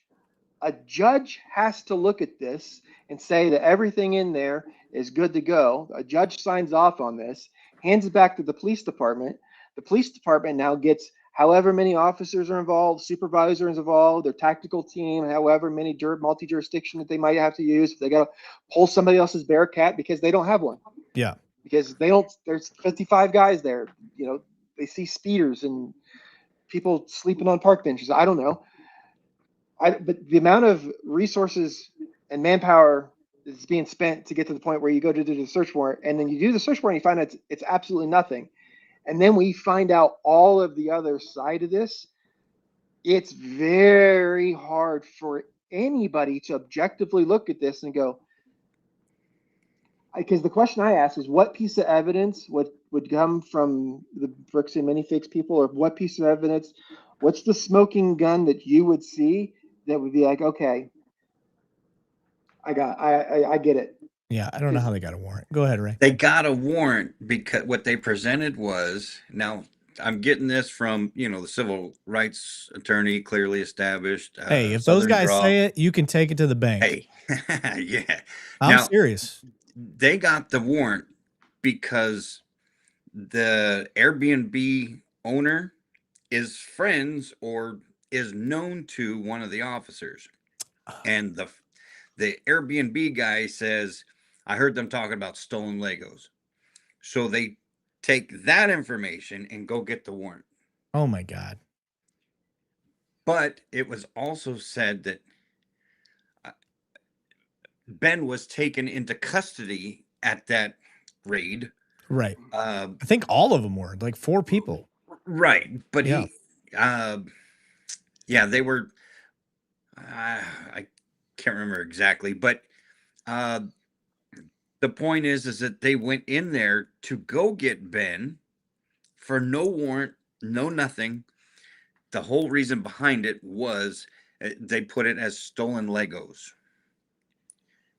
How do you go raid someone's house because someone said right stolen Legos? How do you put that towards stalking? Listen, y'all, I have written a lot of warrants. I've written many search warrants. The effort you have, I have to drive by the location. I have to take an updated picture. I have to describe the color. I've got to talk about the yard. I've got to talk about, that's just the location. Then I got to get into what my probable cause is that gives me a reason for the search. I can't just go off of the word of somebody else. I can't go, oh, a confidential informant told me that there's dope in that house. That doesn't work. I got to know the location. I got to know what it looks like. It's got to be described by the third party person. They got to be able to tell me, oh, it was a Death Star Lego that was approximately yay big and was 3,000 pieces, and it was in this room. Intimate details. That only Intimate details are the only way. Would know. So, Ray, you tell me, because this is the vibe I'm getting. I know Deadleg's getting it too. How corrupt is the judge system, the judicial system over there? Look, I think it's very easy that they just walked in with a piece of paper. Hey, judge, sign this, and well, he was getting his shoes polished underneath the desk, so he signs that real quick. Doesn't even look. Here you go.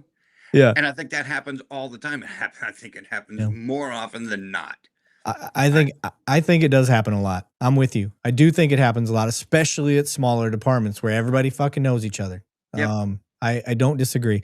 I want to get to Mr. Billfold's comment. He made a really good point that I wasn't intending to do. I meant to read it. Damn it, where'd it go? There it is. Erik, you cannot blame their department size for their intentional lies on sworn affidavits. Lies and inconsistencies in these reports are not unintentionally made. Agreed. That wasn't the point that I'm making. I'm just trying to get to the point that smaller departments tend to screw these things, the normal things up that somebody like me takes for granted because we deal with them every day, where they deal with it maybe once a year with departments that size. But no, you're 100% right. I'm not trying to deflect off that. And then Ario dropped $5 in the super chat. And he said, what do you think about the unredacted body cam footage when the officer said to make sure they don't get their phones and start recording? I don't recall that. I didn't see that. I didn't see that myself. I don't know if you guys saw it, but if that's what they said, my opinion of that is shame on you. Now your badges need to be taken. Your badge and gun needs to be gone because there's no way in hell you should be everything that you do at work. You should be wanting to do in front of a camera, except for go to the bathroom. Just as they were walking up to the house to do the raid, he says, "Hey, be careful. These guys are going to start recording once we get there." And then when this dude actually, he's watching people come out, and then he goes to grab Ben because Ben is now starting to get his phone going to record. That's the only reason why he put his hands on Ben immediately. He stopped him from recording. Really? Okay. Because I can 979. This is maybe the first time I've seen your name on here, brother.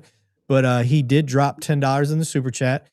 As you can tell, guys, we are very close with our community. We're used to the names that we see on here. So every time I see new people on here, I fucking love it. So if tonight you want to jump on the live, this is what makes us different. I am an active cop. If you are new, we have a ton of people on here tonight. I've seen at least 200 people on here. If you're new to us, I am an active cop. This is what sets us apart.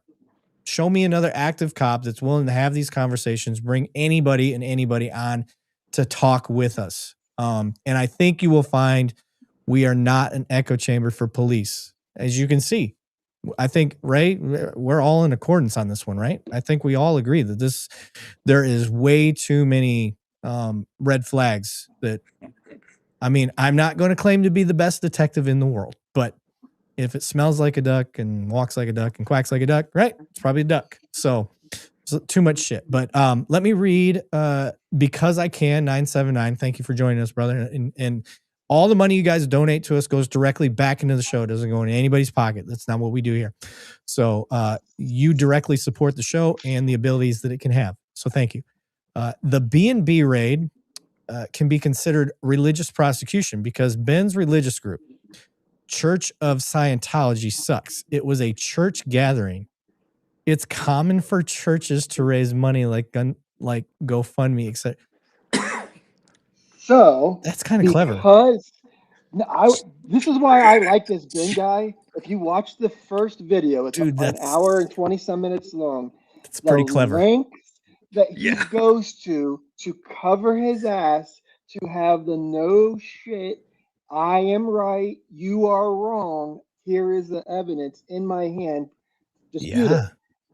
The links that he goes to, I wouldn't surprise me if he did that because then they're right. Because you know damn well, and Ray, I don't know if you're aware of this, there's an upcharge to crimes when it's considered engaging in organized crime. And I bet it takes 3 or more to be engaging in organized crime. Tell me that they are not going to try to charge Ben with engaging in organized crime. When it should be the police who should be engaged or charged. Right. Yeah, absolutely. They are going to do that in a heartbeat. So this church thing is actually pretty fucking genius. Because I can should be a defense attorney. Yeah, because I can. That was, got that kind of I don't know if you came up with that on your own, but that is fucking brilliant. That's some clever thinking. Holy shit, that's pretty clever. Auburn Thaw. That's a cool name, by the way. Appreciate you. Dropped $10 in the super chat and said, there was a second part to the raid. The cop afterwards said on body cam that the main guy was starting to record. So I took his phone and turned it off. Holy shit. Prison. More intent. Prison. You can't, here's where you deserve jail. Fuck you. They bring up the term qualified immunity. There's 2 words in that phrase. The first one is qualified. You have to qualify for the immunity. So if you are privy and known that the information that you are getting ready to kick that door on is absolute bullshit, you are getting hung with the same noose that everyone else that kicked the door did.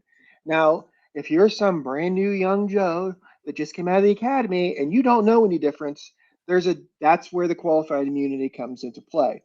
But if you now have a judge, the chief, supervisors, people that are running the SWAT team, how do you argue that you can't argue a mistake when there's this many mistakes? Yeah. And to Brian Murphy's point in the comment, you can see right here, he said the AFPD admitted that they accidentally posted the unredacted video. That's how bad they are. And man, I really was trying to avoid taking a side tonight. That's really what I just want to stay agnostic. You guys know me. Try to stay pretty neutral. I can't do it tonight. I cannot do it. There's too much bullshit. And then and having it on camera that you took a phone to stop somebody from recording, fuck every part of you. You don't deserve the badge. How about the one where he says, I need to confiscate your phone. So the guy starts to hand him his phone, but hits the lock button and they charge him with tampering with evidence. This was on this call? Yes. Tampering with evidence? It wasn't on that particular call, but it was when they had put the sign up on the fence. When they went to take down the sign, they said, I need to take your phone. And so as he was handing it to the officer, he hit the power button because he noticed that it was unlocked and open. Yeah. And so when he went to hit it, they cuffed him up, tampering with evidence. Gotcha. You can't do anything hitting the lock button. No, that doesn't qualify as tampering with evidence. You have to have a warrant to get in my phone. Destruction of evidence or whatever it was. Yeah, either way. You still right. What Lego is going to fit inside this? Yeah, exactly. Right. Now I get it. There are like dope dealers and stuff like that. When we bust a dope dealer, like one of the first things we try to get a hold of is their phone because that's a crucial part of evidence. But we can't do anything with it. I got to get a warrant for it. I may arrest you. I may find dope and a gun or whatever it is, and that allowed me to make an on-view arrest. But I can't just get into your phone. And even if let's say I convince you to let me into it, like I still need to have a whole plethora of, I need you to sign. I need you to say that you're giving me permission to get in your phone. Like that's policy and procedure stuff. But like you can't just, and then I can't charge you if you tell me no. I mean, that's really what he did. If he locked the phone, he's just telling him, no, you can't be on my phone. Yep. It has nothing to do with it. Yeah. He got mad because he couldn't get into it at that point. Yeah. Fuck. And they were following the line. The reason that they made contact was because that was defamation. And as far as I know, because I'm a 9th grade dropout, defamation is civil. Yeah. But I'm right. I'm nobody. Yeah. Mr. Billfold, been a member for 15 months, dropped in and he said, Eric, you missed this. The tampering thing happened. Is that what we were just talking about? Yeah, there's been a lot that has happened in the last 24, 48 hours. Yes. Yeah. And every second there's probably here, let me go to YouTube and refresh and see if there's a new video. Yeah, right. The Lego, that's us. Oh, Black Saw Johnny said that they also leaked somebody's social security number. Yep. Jesus. I think it was the guy that they for the phone. So you redact the stuff you're not supposed to, and then you let the shit go through that you're not supposed to. Get your shit together. Par for the course, I guess. Yeah. And just so you guys know, Mr. Billfold is our OG. He is the very first member we ever had. So thank you, Mr. B. Yeah. And Mr. Billfold's not wrong. He goes, if Eric's actually seen 25% of this, he couldn't have pretended to be impartial. And he's not wrong. I haven't seen it all. I spent all morning watching the like 15 videos Mr. Billfold sent me, because he was the lead runner in that. And every video he sends me is like an hour and a half. So between trying to watch that and trying to handle the podcast stuff for today, like it was a lot. It was a lot to take in. But like, I mean, to Ray's point, I mean, Ray, this is what I like. So if you guys don't know, Ray is I Am Boss that has been commenting the last. How long have you been with us now? Have you been lurking a long time, or I first hit you on a short. I don't know. It's been a while. Okay. But I said you'll be hearing from me a lot lately. Now we were going back and forth on I love it. particular post. But I just probably started watching these probably under 2 months. Okay. Nice. Yeah. Because I just noticed your participation went way up, and I love it. Yeah. But yeah, so I've watched a little bit of I've got most of them up right now. So I've watched Clearly Established. He's got some great stuff on this. I obviously watched Reckless Ben. I watched oh man, I think I watched, there was another big one I watched, Civil Rights Lawyer. I watched his stuff. By the way, for those listening, I have Southern Draw Law. He's going to be on the show. Yeah. We haven't picked a date yet, but he's going to be on. I'm super pumped. So he's added to the repertoire of really badass people that we've had. We've had Long Island Audit. We've had San Joaquin Valley Transparency, Otto the Watchdog. Now we're going to have him. We've had HBO Matt. I got to get Cody High Roller. Cody High Roller is he's an auditor in my city where I work. I won't say where I work, but he actually audited me on the street, and we had a great conversation, and he's been a follower ever since. So tells you how cool of an auditor he is. I found you through Dominic Izzo.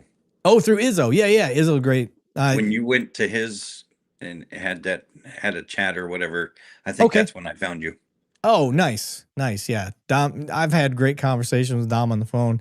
Dom holds me to the fire quite a bit because I'm a sergeant, as he should. And he'll call me up. Hey, I'm lighting you up on this video. And I'm like, all right, yeah, you're not wrong. I get what you're saying.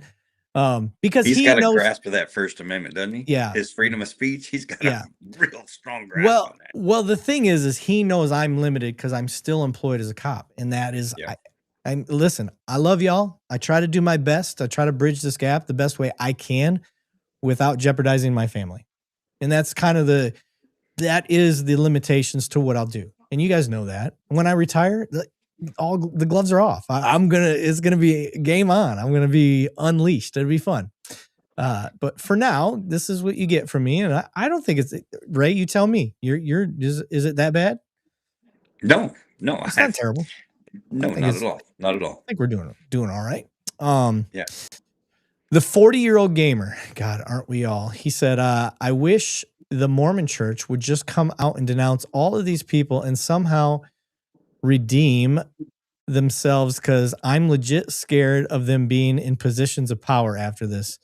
I mean, I look at it a lot like my brother-in-law was a homicide detective in Clearwater, Florida. He's since retired, but it's a huge Scientology thing. And the stories he tells me where they won't, like, you're on like a homicide investigation and they won't let you onto the property, even with a court order. Like, crazy shit. Like, the power some of these churches can have is insane. So, listen, I don't know if we're up past 200 people now. If you want to be on and talk about this, please reach out to our mods on the chat. We will get you on. Ray is one of you. He is one of the people in the crowd that either likes or hates us, whatever. I'm not going to put words in your mouth, Ray, but he's a participant in the community. Yeah, give or take. You guys are all right. He's mad I'm Air Force and he couldn't get in the Air Force. So like I wanted to spend that kind of time.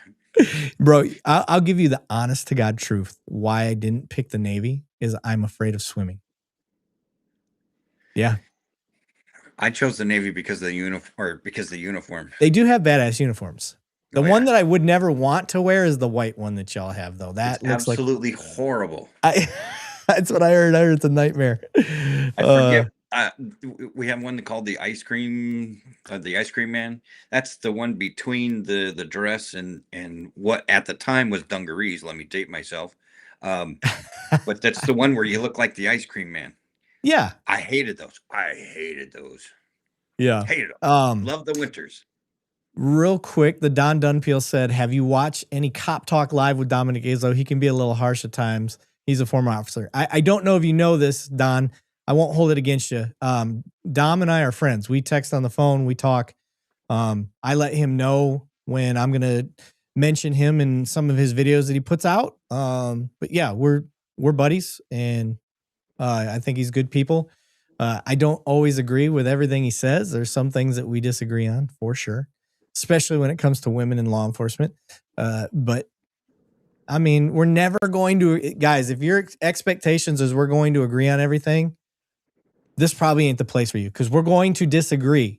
The thing that the thing that I try to foster here is if we disagree, let's talk about it. We may not agree at the end, but we can figure out each other's position. Because you single-handedly in the last 5 years of me doing this have made me a better cop than I ever was in the previous, 15 years before I started doing this. So it was an unexpected outcome of doing what we do.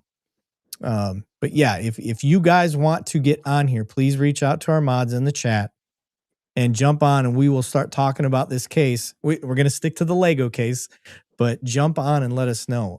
Ray, is there any other part of this that you wanted to bring up that we haven't talked about yet? No, I think we hit pretty much all the big issues on that one. Okay. Well, I just want to get to know you a little bit more. So you served in the Navy. How long did you do? My contract was 8 years. Okay. So you did 8 years. What did you do? I was an aviation electrician. Oh. So what I was told is that my job would have taken 5 Air Force people to do. There it is. Shots fired. Fair enough. Fair enough. Listen, I was born into the military. My father was in the JAG. My mother was an MP. Mom didn't join till I was like 8 or 9, whatever. I was born in Tokyo. I lived across overseas. I went to 5th grade in Berlin when the wall was still up. I've been around. I'm one of those kids who was growing up. I know there's a video out there of when the reveille or taps is played at the end of the day on base, and you got those kids at the playground who snap to attention. Yeah. I was one of those, not physically one of those kids, but I was one of those kids. You're a base brat. Yeah. I'm 100% brat. What's 100%. Being patriotic was just bred into me.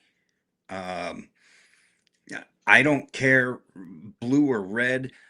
All I care about is what is right. Yeah. If it's legal to do it, do it. If it's not legal, don't do it. And it's especially tough when you see the people who are charged with that job who's supposed to be legal doing it illegally.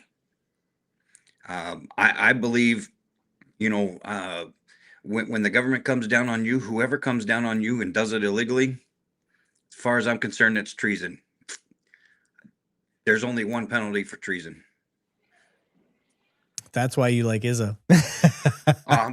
Hey, listen. Yeah, that's why you my like mom Izzo. was an MP, and I've told her, I've had conversations with her saying women don't belong in law enforcement. Ooh. Oh, absolutely. Shots Let me fired. tell you, Mom was, dykish. Yeah. Okay, let me tell you, you don't want to fuck with mom. I push back on that because I've had very, very good. I had a female officer save my ass. I'll call her out, Angie Mapes. I was in a fight. I don't want to call it a knockdown drag out, but I was on top of a guy, another guy I'm holding on to. So I'm fighting two people. Meanwhile, the third family member is coming out of nowhere. I lost sight of all the people. So I'm trying to hold on to two people, and this person's about to blindside me. And she comes out of nowhere with old throat gulch, like right to the, up against the wall. She saved my ass. That guy had me dead to rights. I never would have saw it coming. Who knows what would have happened? But she saved my bacon, and she handled her own. She didn't need my help with that guy. And so to me, I've had some really good female officers. Okay.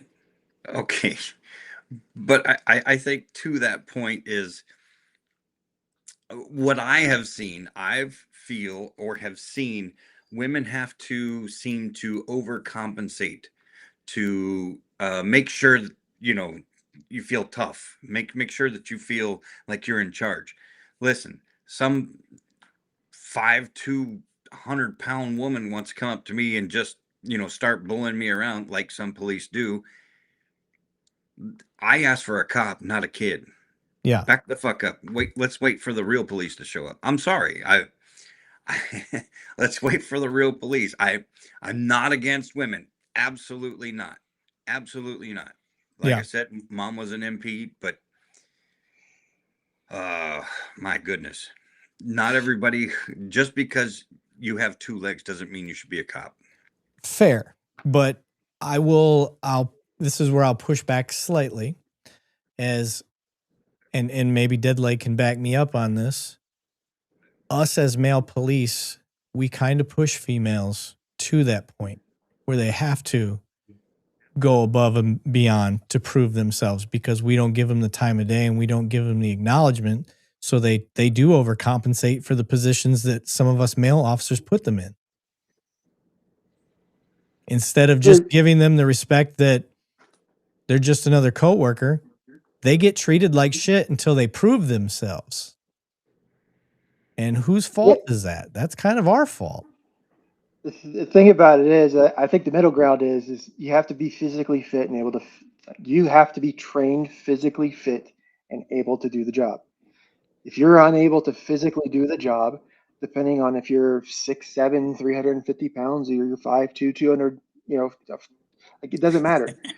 I had a rookie one time he was 6'7". He used to power lift for the Air Force. This guy was a ginormous human being. He's one of those people, you just look at him and be like, yeah, I don't care if it's a light alley, dark alley. I don't want to meet you in an alley, period. You're just one of those intimidating human beings. We went to a call one time and had a naked guy that was drunk and was dealing with it. And I was like, he was there calling for backup. I'm like, dude, you could just physically just lay on him. You don't have to know what you're doing. Just use your massive, you weigh more than him.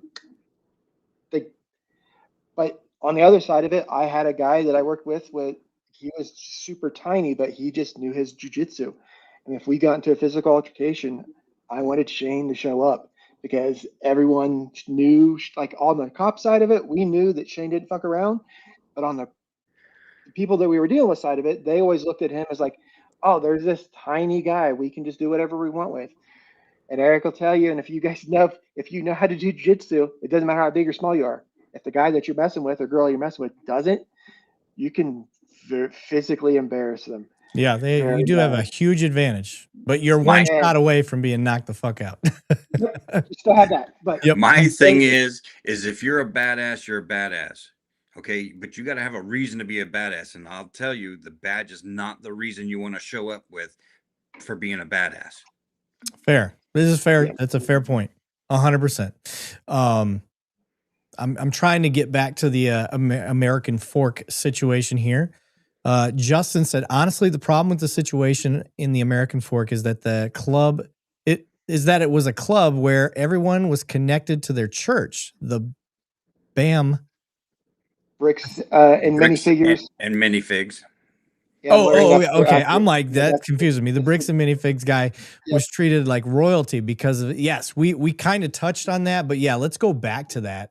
Because that is where when we talked about red flags, that was the red flag I told you guys that I had, was I've never talked to a complaining party that way. I've never divulged all that information, any of that stuff. And I'm a person that preaches, give information when you can. Like if you're the guy that's working a perimeter on a significant assault or whatever it is, and a community member comes up and they're like, what's going on?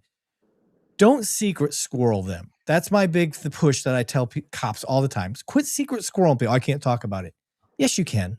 There's shit you can tell. Be like, oh, somebody was seriously hurt. We've got an ambulance up there. We had to seal we sealed all this off just in case there's evidence that we got to collect. We're just not sure what the crime scene actually is right now. You're not ruining the case. You're not divulging any secret squirrel stuff, but you've engaged with a community member that has a right to know what's going on in their community. And what we tend to do is we give them that secret squirrel. I can't talk about anything. It's G4 classified. And it ends up being animosity between the community. And to the point of what Justin was talking about, this guy was treated unfairly in his favor. And I don't think that that's right. I think that's where the red flags start to come out, is that this department's not acting and behaving in a manner that's non-partial. And I think that's to the point that Ray was bringing up. It's like, no, look at all this shit that these guys are doing. So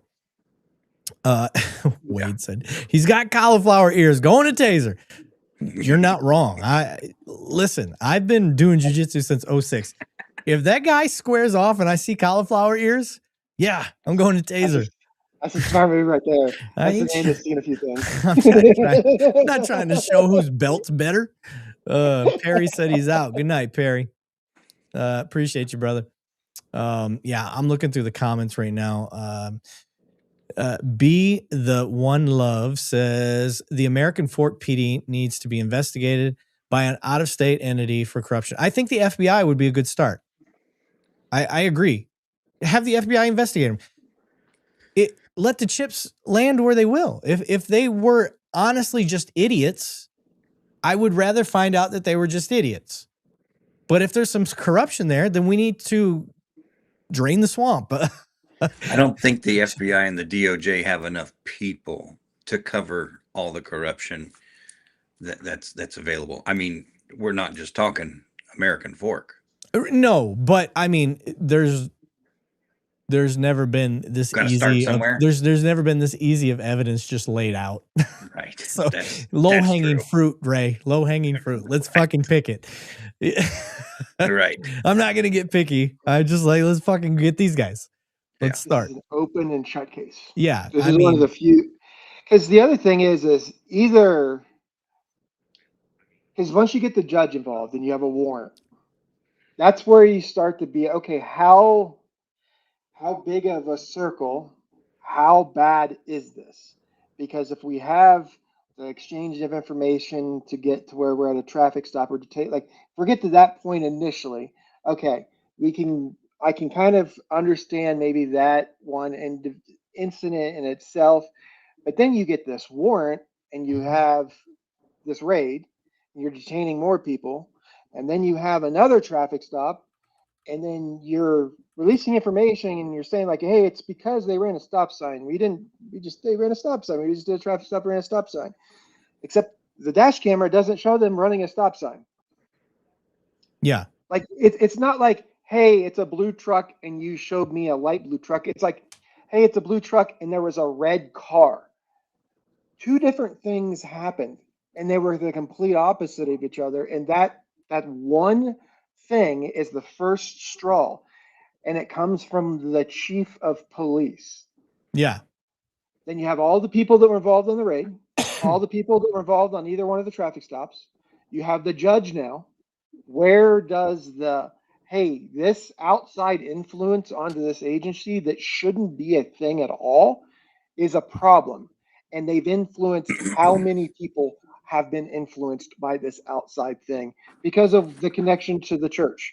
And if it's the connection to the church, then that's becomes even a bigger issue, because there's been allegations of things like this in the past. This was very clear cut, open and shut, video evidence, their own words. Like I don't understand. Hi, I'm the American Fork Chief. And we're corrupt as hell, but we're going to redact everything so you don't see. Trust me, I have a badge. I was like, where's Ray going with this? Let's let him cook. That's perfect. In a Disguise said, Fort PD called Josh and what's BAM stand for again? Bricks and Minifigures. Thank you.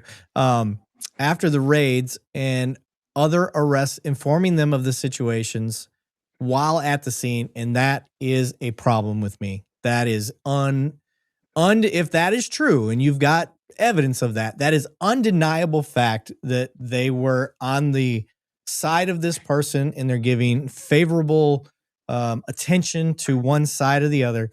That is crazy. That means everybody that's involved with that needs to be, your badge needs to be taken. You need to be seen in front of a jury of your peers. That's me. So listen, guys, the whole time. I am tell me how you feel about this, Ray. I believe when a cop gets in trouble and gets convicted by a jury of their peers, their sentence should be double that of a normal person. Absolutely. Because Absolutely. if we are going to claim to want to be held to a higher standard, it can't just be fucking words. When but you it's get always hammered, less. When you get hammered, you need to get completely just throw the enhancement of under the power of right the through. color of authority. First right of all, through. The higher standard only applies to how you get charged in the first place. Your standards are higher to get charged than the normal person. Yeah. Instead of being held to a higher standard of living, a higher standard of citizenry. Yep. You're just held to a higher standard. And then when you get in trouble, you may get probation if you're really bad. Okay. Some people have gone to jail, obviously, but those are the standout cases, right? Those are the far and few between. Yep. So we got Ario. Hey. Ario's been in the chat for quite some time. I would call him a mini OG. He's been with us for quite a long while. This is his first time being on. What's up, Ario? Oh gosh, I gotta tell my mom I'm on TV. What's up, brother? What do you got to say today? So I was thinking, during the there's a traffic stop they did where they had I don't know what they even stopped him for. It was after that stoplight. It was after that traffic stop, but that's when they had searched them for marijuana. Or they said heroin for drugs or whatever. Yeah, I think it was. Yeah. They said he rolled a stop sign. Is that what it was, Deadleg? It was another one. It was a separate one. Oh, there's a separate. Yeah, there's two traffic stops. Yes. Mm-hmm. Oh shit! I only knew the one. And so in the body cam, they said, "Are you good with these guys driving or leaving or something like that?" And they said, "Yeah, I just wanted to scare them a little bit or something like that." Oh, you're right. I did see that part. You're right. I didn't realize it was two traffic stops. I guess the way the video kind of went together that I watched, I just assumed it was one traffic stop. But yes, I did hear him say, "I just wanted to scare him." And then that's when it turns into this prolonged stop where they had the drug dog sniff, and that's when it's like 3 hours searching the car. 3 hours? Yeah, it was like a 3 hour stop. It was. How is that reasonable? It's not. Okay, folks, for those that don't know, everything is judged based on reasonableness. Yep. If I'm going to do a dog search of a car, it has to be reasonable in the amount of time that dog can get to the scene. Let's say. So if the dog is 15 minutes off, most courts are going to say that's reasonable. If the dog is 2 hours off, they're going to say that's not reasonable and you can't hold a person for a search with a dog for that. So let's just say what Ariel's talking about on this search, the dog was 15 minutes out. Okay, cool. Dog comes, sniffs, obviously doesn't hit on anything because we're not checking anything else out. And to extend the search and go that deep into the car, you've got to have some articulation of why you're going that far into it. What made you believe that you needed to go more than what would be considered a normal drug search? Yeah, well, there was they had done the field sobriety tests, and that was when they said they were okay to drive. But I don't know how it got into the dog searching, and then that's when it went to like the prolonged stop of them searching the vehicle. And, I mean, I wish Ben would have clarified, "Am I free to go?" That would have caught them red-handed because they would have said yes or no. So they were playing on the predication that he assumed it was consensual. Yes, correct. And this goes into in area I know you've heard me say, because you've been with us quite a long time. Ray, I'm not sure if you've heard me say this. I would love to propose a bill where officers are forced to divulge and educate. Yeah. Divulge and educate when they have a lawful right and when they don't. If I'm asking to search, if I pull area over and I'm like, hey, do you mind if I search your vehicle? Before you answer that, right now, I just need you to know I don't have a legal reason to be able to search your vehicle. So I'm asking for your consent, and you can deny consent. The problem with that is the police already lie to you. They already lie to you. It's okay to lie to you. Yeah. And I've done it. As a detective, I've done it. Yeah. They've told you that they have reason to be in your vehicle. They tell you and say, okay, go ahead. Well, now you have consent. Now, I've done things like I've got 3 guys that I know have stolen shit, and I'll be like, hey, your buddy's in the other room talking right now. Like, that's the type of lies I've done. Yeah. I'm not telling a person, I'm not breaking conscionable things, in my opinion. Now, I've lied. So good, bad, or indifferent, I've still lied. So I'll own that. But I'm giving you an example of how I use it.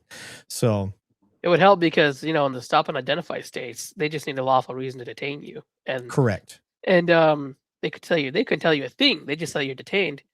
And that's when you really have to give your ID, versus Texas, where you have to be in custody. In custody, correct. Yeah, like North Dakota is a stop and ID state, and you need to ask, am I being detained? If you say yes, then yes, you have to provide your ID. Yeah. If you say no and don't provide your ID, you could be charged with that. Yep. So to your point, Eric, before we get to the comment, I would tell people that all the time.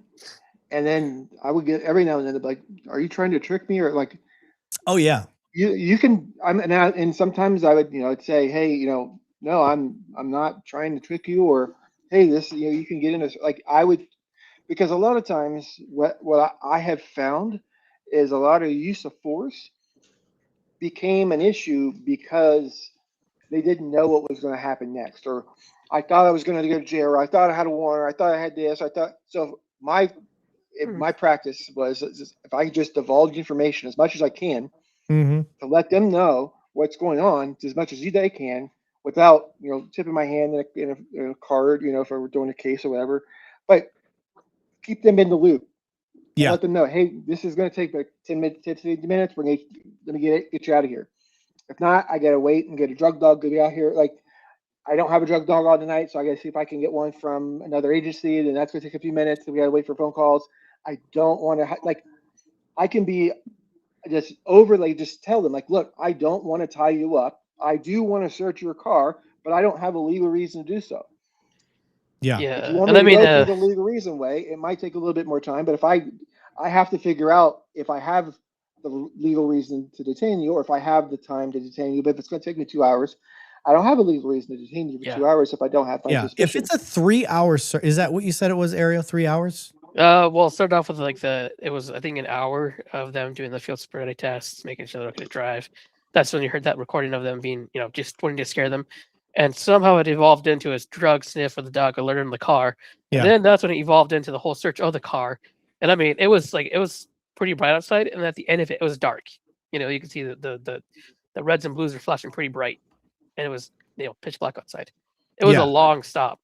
Yeah, 3 hours it's excessive. And if you, I get it. If you're an hour in and this person's a hoarder and their car's just stuffed with stuff. Yeah. And like I've seen those calls, and that type of search is going to take a minute.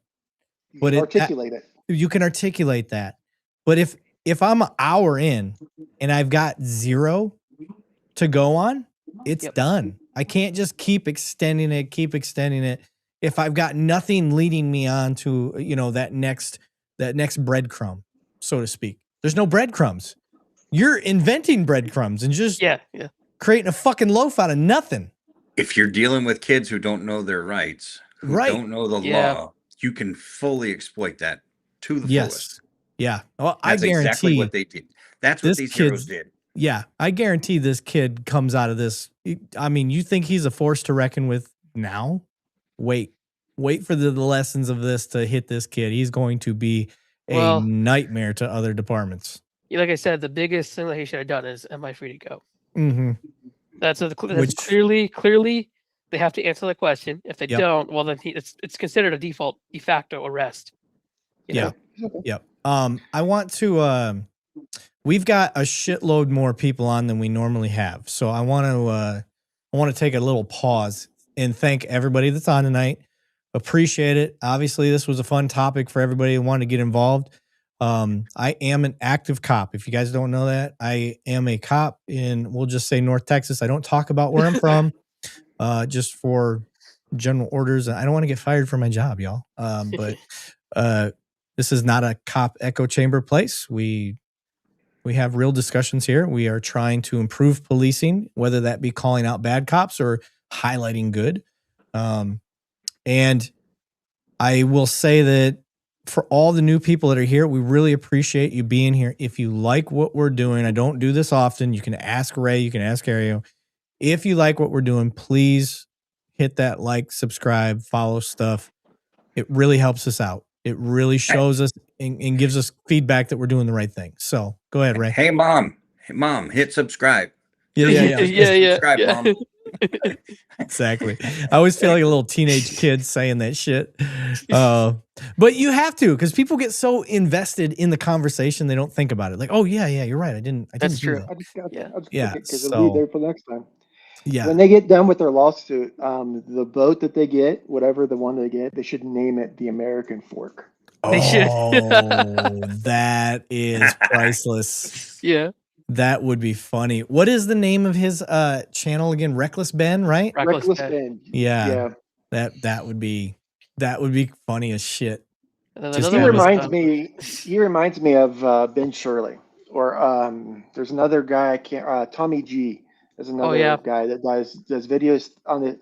They're like in the nitty gritty. Like they'll go straight to the Keel Boys. They'll be in the streets with the Keel Boys. They're riding around with the guys in New York City that rip it through the streets and stuff. But it reminds me of those type of investigative journalism where they're like, I'm literally going to go there. I'm going to record and I'm going to show you what happened. I'm not going to create this narrative. I'm just literally going to do what journalism used to be, or what it is in theory supposed to be. It's telling a story, showing what's going on. And if it's corruption in this case, it's hard. Yeah, this is a really good question. Mark of the Ages said, for police, this and other big media incidents have undermined general public trust. Agreed. Yeah. How do you see yourselves as insiders helping regain confidence? One, doing exactly what we're doing right now, calling it out. We're with you. It's bullshit. There's obviously red flags here. I'm not going to say I'm Sherlock Holmes. I'm not going to say I'm the best detective ever. But there's obviously some fucking problems here. Yes, Ray is. There's a thought that I've had, but I have a counter argument to this as well. But a national registry for law enforcement. Yes, we set a minimum standard. Each state has their own state specific stuff, but then you have a minimum standard. And it's not this ACELIA accreditation. It's not this FLETC accreditation. It's this.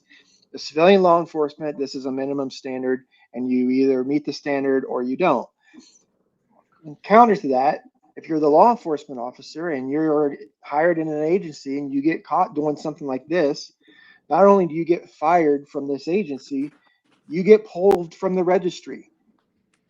you get put blacklisted, so you can't go from American Fork in Utah to Provo, Utah, or Salt Lake City in Utah, or some other place in Utah, or come across the border to Colorado, or go over to Washington State, or go So because a lot of states have reciprocity amongst law enforcement, because it is a profession. I'm not sure if you guys are aware of this or not.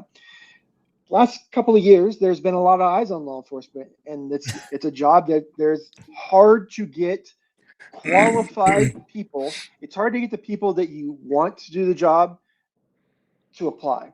It's hard to get them to want to do the job in the first place. And then with that, you're like, okay, well, if you don't like it here, you can move over here. And there's a lot of things that are built into state to state and stuff like that you might get blacklisted in Utah. And again, I'm not sure what Utah states post, if they're a post certification state, or because there's all of that. But if we created a national registry, you apply to the registry, and if you get fired, you get fired, and you get said that you are just like in as lawyers, you can lose your license to practice law. You're disbarred. Yeah, you'd be suspended for 6 months, or you get suspended for 2. So you could lose your ability to be a police officer for 5 years, and then 5 years from now, if you haven't committed any crimes and you've made if you now meet the minimum standards, whatever they are 5 years from now. And if that minimum standard includes you can't have any prior convictions, sorry, that's part of the thing. But that's one of the ways that we can, I would say that the good old boys, but that's one of the ways that the people that you have to be overtly transparent to look, we're all on the same side. We all don't want to walk down the street and get mugged. We all don't want our kids to do stupid stuff. We all, we don't want women to feel that they can't walk down the street at night because they're going to get sexually assaulted or something. We all want the same thing. We just got to figure out a way to collectively go about it. Yeah. What's up, Ray? That's my mom. Oh, is it really? Yeah. No shit. Ray's mom, you and I probably went to the same training because I am an Air Force cop, security forces, and the Navy was side by side with us for military police training. She was Army. Oh, she wasn't in the Navy like you. No. Oh, okay. She was Army. Man. Did that cause some bumping of heads? Not at all. Oh shit. But she said, I was held to a totally different standard as an MP upholding the UCMJ. My training was extensive on mindset and discipline. There's a lot of things that, and ma'am, one of the reasons we call this Two Cops One Donut is because I started this show and I am a municipal cop and I am a military police officer. Don't let the beard fool you. I am still in the military. So in that, there are hundreds, if not thousands, of security forces members in the Air Force that hate my guts because I tell them to their face, you are not a cop. You're a military cop, but you are not a street cop like what I do. The training you have, what you do, you are not ready to jump from what you do on the base to come out and be a cop in the street. However, to your point, yes, the discipline, the standards are way different in security forces and in military policing, where I think that's where my constitutional fortitude, I think that's where it comes from. That's why I push the Constitution so hard, is because I want to give credit to the security forces for really instilling that in me. I really, it's not that I didn't believe it before, but when they really, I mean, Ray will tell you, and Deadleg was Army, I think, right? There was a thing that you don't want to get on blotters, right? And blotter was a daily report that got sent out. You don't want to be on that for anything, let alone you're there for a DUI, or you're there for a domestic, or you're there because you stole government stuff, or you wrecked a Humvee. Or you don't want to be on there for getting a speeding ticket. You don't want to get on there for cussing out some NCO. You don't want to be on there for anything. Even if you hit blotters because you changed an old lady's tire and she gave you a thumbs up. Yeah, and the culture is constantly beating it down your throat. Like that's not your tank. That's the citizen's tank. That ain't your helicopter. That's the citizen. That's not your boat, or what Navy calls them, ships. Whatever. It's a boat. That's not your ship. Like that's a taxpayer ship. Like it's just a thing that's in the culture, and we don't have that in policing. I don't hear that very often. I don't hear that mindset about a lot of things very often. So I agree with what she's saying. I mean, let's face it, constitutional training in policing is lacking horribly. How many conversations have we had on your dead? Like Ario, I know you've listened to the conversations, Ray probably too, where I've had other cops on here and I outright ask them, when's the last time you had a constitutional class? And what do they all say? The academy. Yeah, it's been years. And they've been a cop 20 years. And the last time you had constitutional training was the academy. How fucked up are we? Like, now, don't get me wrong. In the military, we don't sit there and have constitutional classes necessarily, but the culture is always going back to the Constitution. The culture is always going back to here we are and here's our citizens. Like they're way above us. Was it the same for you when you were in, Ray? I was a kid. I don't know. I mean, he's like, I was just out there trying to slay the women. You had to ride the waves, so to speak. I mean, that's what they were called. Anyway, it's great. I joined the, anyway, since I grew up in the Army, and then went Navy. I really didn't have much of a civilian life, you know. Right. So a lot of problems that are going on today, I just didn't recognize as a kid because it just wasn't there. So I didn't know much of civilian life. Yeah. Cool Comic Guy 1 said there's way too many cops that think the job is making criminals, not helping citizens. And I get what you're saying, but at the same time, I like a cop that's trying to catch bad guys. I like that too. I don't think it's mutually exclusive. I think you want both. I think you don't want to lose sight, but I'm one of them. I'm telling y'all, like, we just got drones where I'm at. I just caught a stolen vehicle and a dude shooting a rifle over houses in a residential area. He's in a field and he's shooting a 6.5 Creedmoor over houses. Just an idiot. He wasn't shooting at anything. He just wanted to fire the gun off. And he's firing rounds left and right. And I used the drone to catch this guy. It was amazing. We were able to go in and catch him with his pants down, so to speak, in a very safe manner. Like, to me, I was on cloud 9 for a guy that wasn't in the field anymore. Like, that was so cool to me. Like, I just caught a real dumbass bad guy that really could have hurt somebody because he wasn't thinking. Like, I love that shit. So I do want somebody thinking about catching bad guys. I don't think that's a bad mindset, but I get what you're saying. They can't lose sight that the citizens are who we're trying to protect and who we need to be helping. So don't get it twisted. I do agree with you. I don't think we can look at it. I don't want to polarize it. I'll put it that way. You got something, Ray? Oh, you had a look like you was about to say something. Nope. Bearded Tim just asked, Eric, are you standing up this whole time? Yeah, I have my desk as a stand-up desk. Here, I will, yeah, there you go. I was going to say, I'll show you. What up, camera 2? So yeah, I do have I do stand up. I think Mr. Billfold said that was your cop-splaining at Vantage Point. Yeah. Fuck both of you guys. I would like to say fuck Ray and fuck Bill. Immediately. Mr. Billfold said, we do not have civics in school anymore. That's another problem that we have. That is. Sides of that coin, because there is a group of individuals in a society that just believe they can do whatever they want. Yeah. And at times you have to be like, okay, look, I don't know what parent didn't tell you that this is wrong, but you can't be doing donuts in the middle of the intersection. I don't care what time of day it is. I don't care if you block it off and you make it safe. That's wrong. You can't be doing that. You can't be doing this Lego bullshit. You can't be violating you can't just be pulling people over. Right. Yeah. If you- We got to Go ahead. get In Disguise on here. He's had so many good points tonight. He is. I like him. In Disguise. I like you. You're a smart motherfucker. He said the drug dog might have been tricked. They kept walking him around over and over again. Either the dog thought it was supposed to find something to please his handler, or till the dog signal hit. It's true.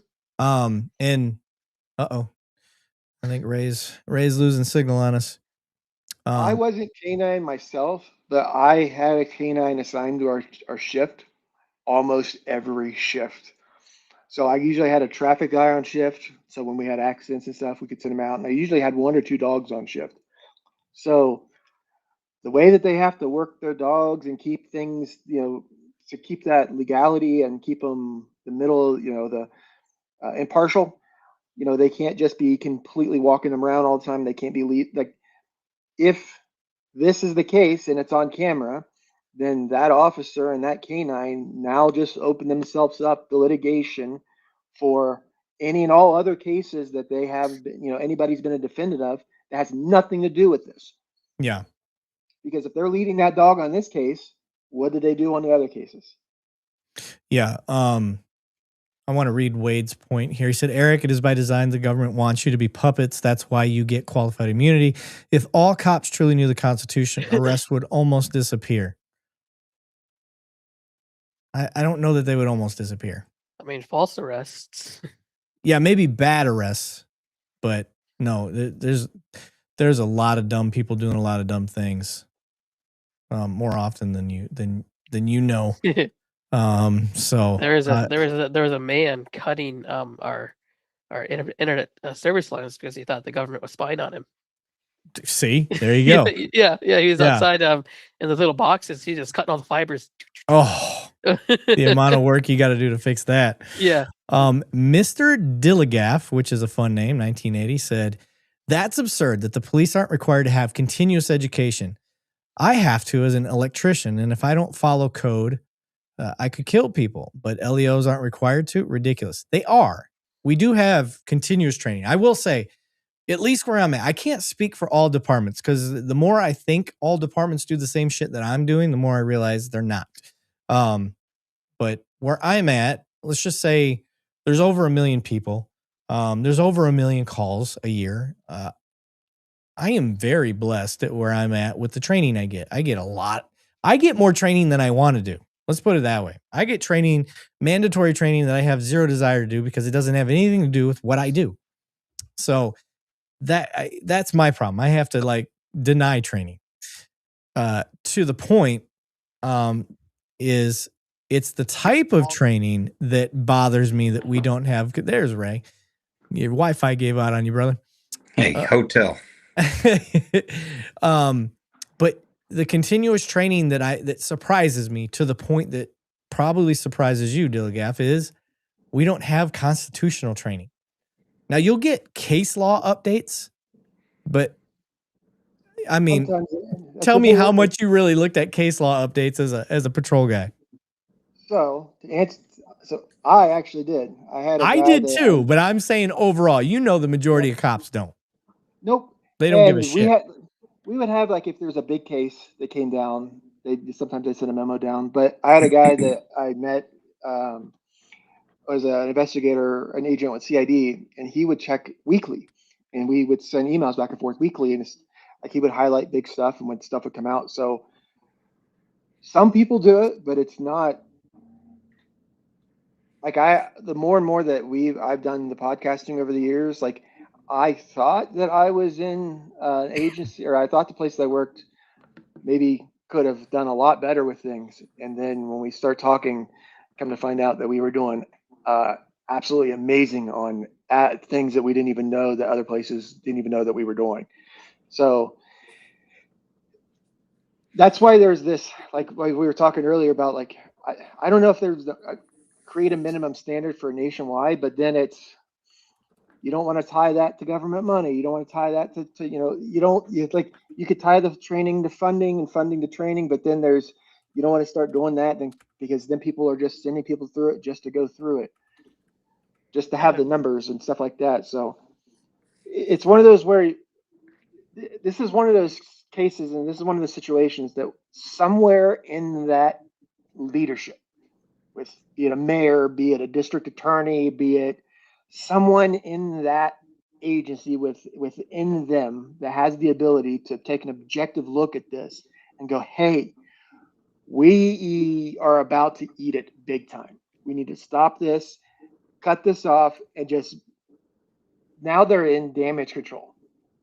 Yeah. But what it looks like they're doing is they're tripling down. They're sending out their goon squad, lack of a better term, to the Airbnb.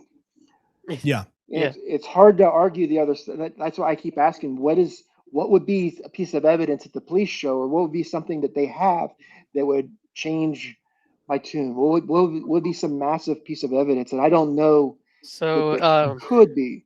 The evidence was that they heard that the neighbor, or no, the owner of the Airbnb heard them talking about stolen Legos. That was their evidence.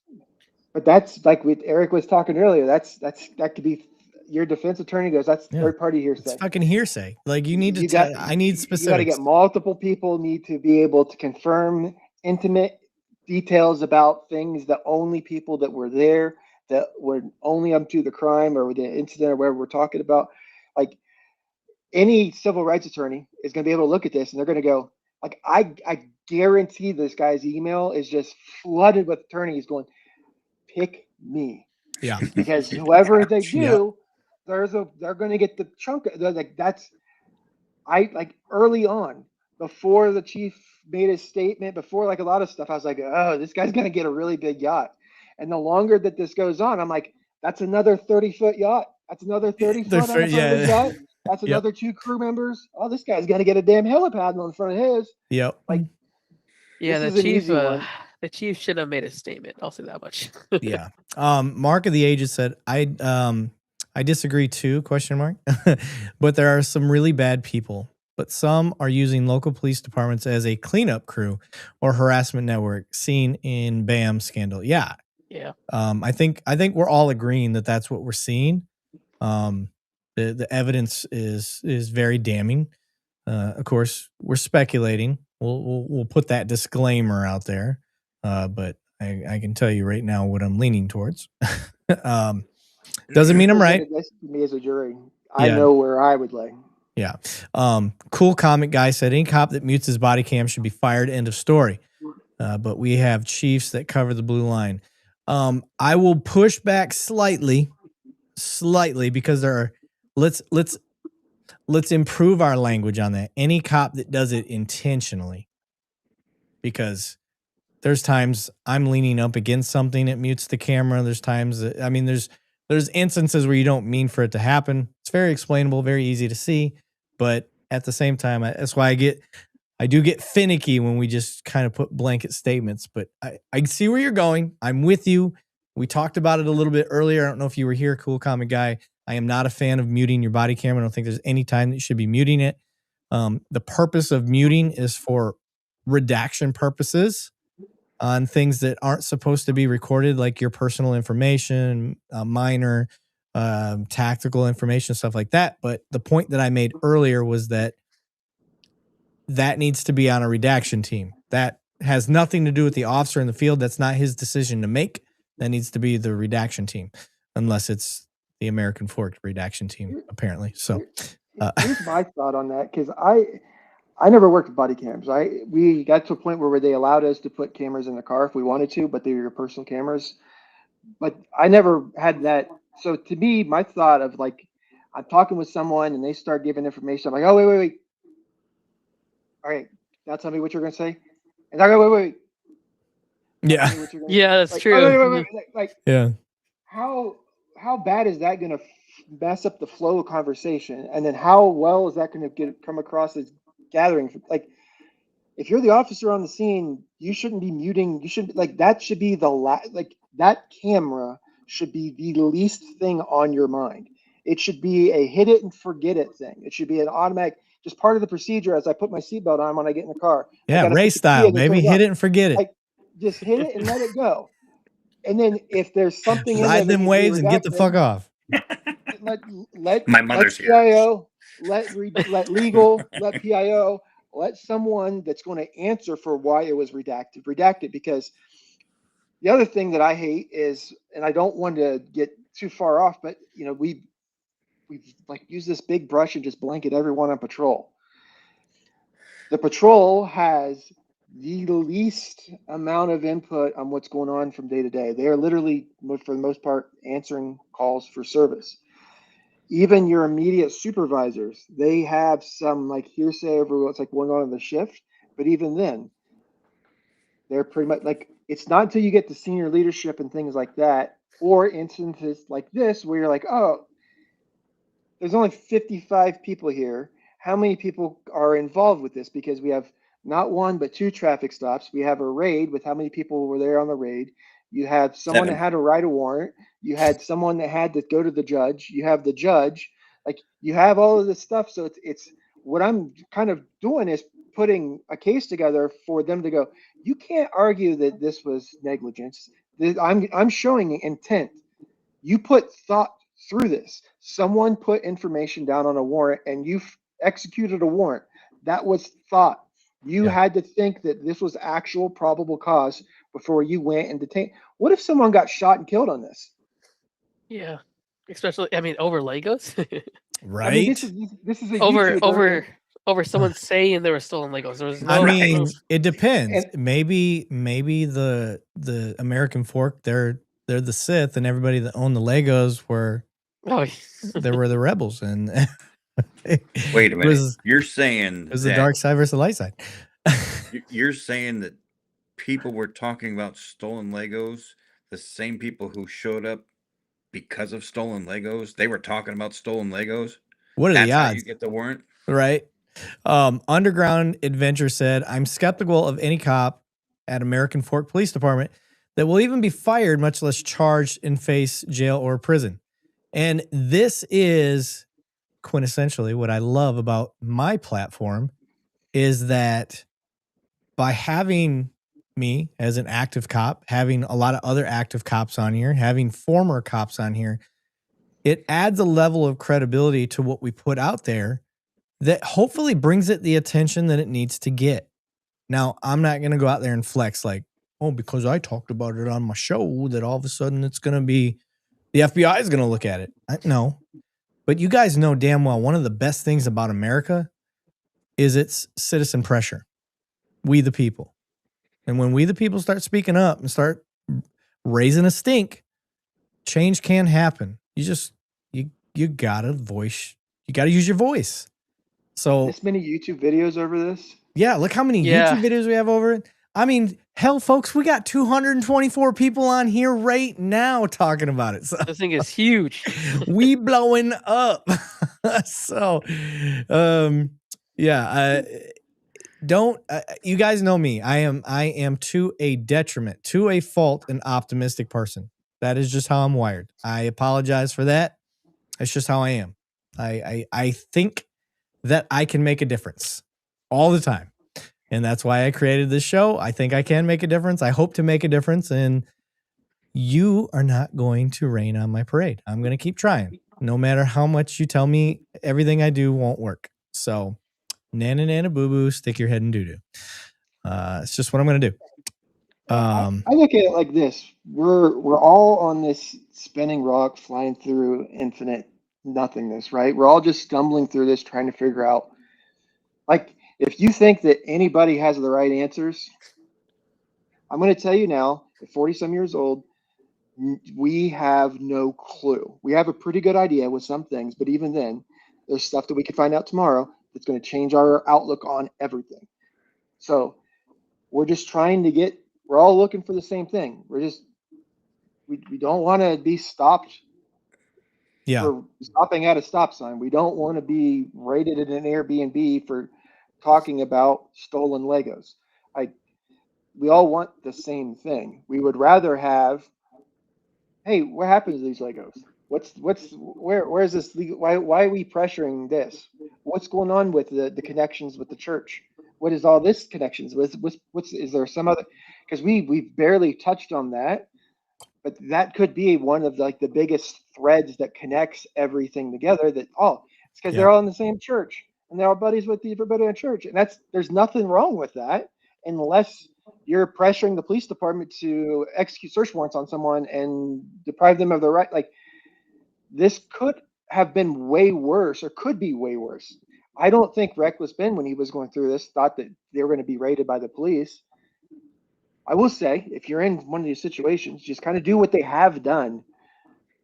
Answer the questions, go with the flow. Don't resist. Like, don't answer questions, but I mean, be as cooperative as you're legally required to. But at the end, that's it. Like, your fight's not going to be right there, because you're going to end up having these 4 random people on the internet going to be fighting for you on a Sunday night. You're gonna have all these other legal channels that have come out and said all this stuff. So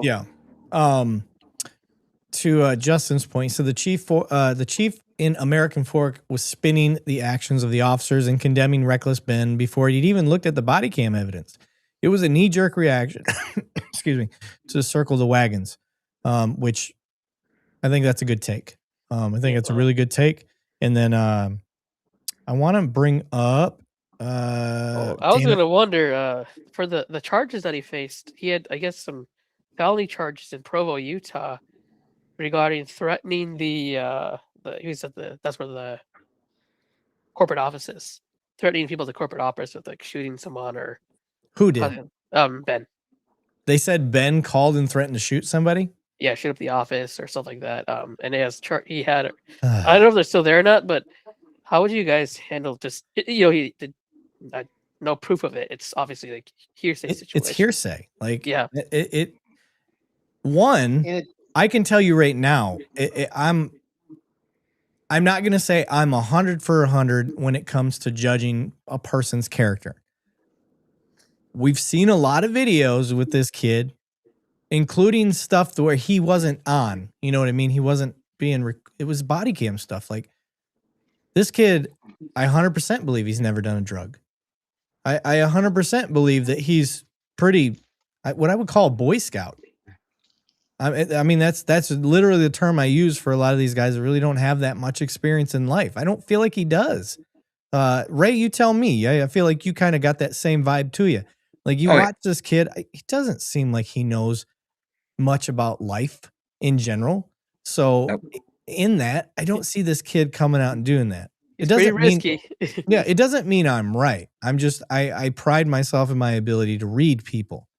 I don't have a lot of really great skills, but that's one that has saved my bacon for a long time, and I trust my gut on people. And it's one of the reasons, like, even in the comment section and shit, like, I didn't know Ray from Adam. Like, but just on his comment section alone, like, I knew he'd be a good time. Same with Ariel.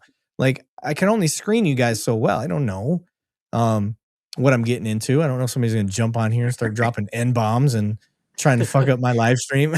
So, not that. I want to show you my new tattoo. Yeah, right. Yeah.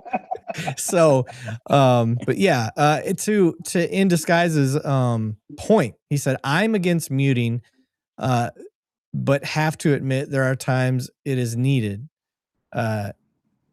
Just don't see any good reason in these situations besides corruption. And I'll push back. And I think I've kind of made this known already tonight, but I am not for muting your body cam ever. There's no reason to do it. That's what the redaction team's for. You, as Joe Blow patrolman, Snuffy the patrolman, whatever you want to call yourself, that's not for you to think about. I don't want you muting your camera. Now, if you got to go to the bathroom, obviously turn your camera off. Take it with you. Narrate right before, hey, I'm going to the bathroom. I'm turning this thing off. Cool. Become the Morgan Freeman of your body camera. That's what I do. I had a dude, an Uber driver. He blew right past me. I was working a part-time at a golf tournament. I have signs everywhere, y'all. Like, my job, I've got my job set up so I shouldn't have to work. So it's really how I have it set up. And there's a huge sign that says no ride share, no drop off or pickup past this point. And then there's a orange construction barrier going across the road. There's another sign that says all public access this way. You can't get public access past this point. There's a bunch of things that tell you you can't drive past this point. And this guy blows right by me. He doesn't stop. I'm like standing up, like trying to give him the universal sign, like, hey, bro, I'm right here. I'm a cop. Stop. And he goes past me. And so I yell, and that got his attention enough. So he stops and he rolls the window down. And I come up and I'm trying to be my person. I'm like, bro, where you going? And he's like, I'm going to the golf tournament. And he's all like pissy with me. And I'm like, oh, okay. Pull over there. Like, now I got to actually do my job because you're like serious about this. Why are you serious about this? Like, I was just going to tell you, if you try to drive down this road, you're going to have to turn around anyway. I was trying to help him. Like, it's not a big deal that you drove past, but now I gotta stop you so I can tell you not to go down there because you're just gonna get clogged up. And I had to turn it into this traffic stop, which is not my style. You guys know me. I don't do tickets or anything like that. So run this guy's information and all that stuff. And I don't even remember where I was going with the story. I saw that dog and you just totally threw me off with that fucking dog. That's beautiful. This is the problem with ADHD. I saw the dog and he goes, oh, I want to pet it. That's what just went on in my head. Totally lost track of what I was talking about. I'm not lying. Anyway, all right, fuck that story. Back to whatever the fuck we were talking about. Oh, mutant body cameras. That's what we were talking about. Oh, yeah. So I wasn't ready. I didn't have my body cam ready or anything like that. So I'm like grabbing it and turning it on, trying to get that shit in there. But I narrated even after the stop was done and he was long gone because I missed the first 5 minutes of the stop. So I turned the body camera towards me and was like, all right, this is what happened. I broke down the whole thing. And then I walked out into the intersection. I was like, this is what he sees when he drives up, because I wanted to make it abundantly apparent. Like, I'm above board. I'm trying to do the right things. I didn't mute my shit. I did start it late and I own that right away in the body camera. I said, hey, I started my camera late because this was a fluid situation, right? We were talking about fluid situations. Like, you don't know when you're going to have to turn your camera on every time. If I get dispatched to a call, obviously I got plenty of time. But when a call happens right in front of you, you don't necessarily have all the time in the world. So I turned it on when I could, and then I narrated behind it. But yes, never, ever, ever should we be muting our body cameras. So that's, in all of the good things In Disguise have said tonight, that's the one thing I push back on him or her a little bit. We got a greetings from UK, guys. Hell yeah. Look at that. Where did it go? I just saw it. I lost it. The comments are blowing. We're at almost 260 people. We are taking off. Yeah, Mr. Dilligap. Guys, I'm not joking. People ask me all the time, how do you have time to edit all these videos, to do these live streams, to do a 40-hour police job, to be the NRTCCA vice president, and all the shit I do, and be a dad, and try to be a good husband. There it is, frankly, exposed. Good name, by the way.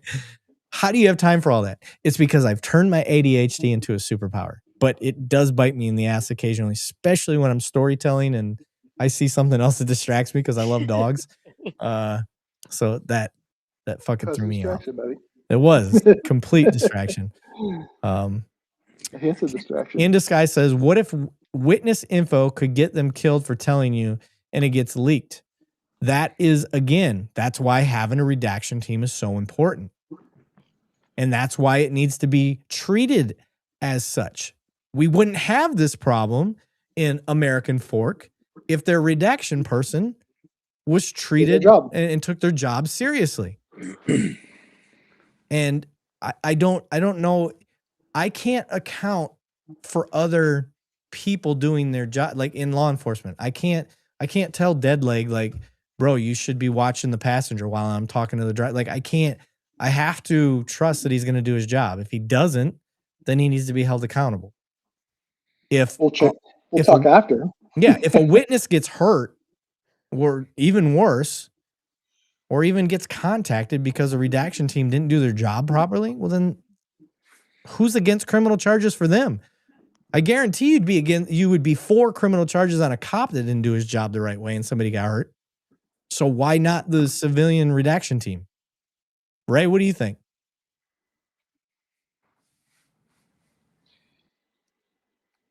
No, I agree. losing.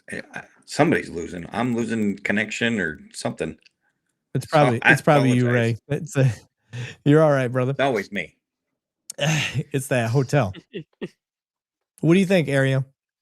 Yeah, I agree. Because I mean, if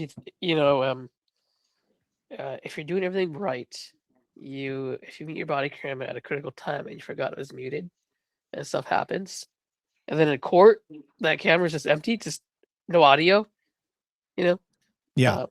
I mean, obviously, like Eric said, I mean, ideally the police officer should be taken at his word.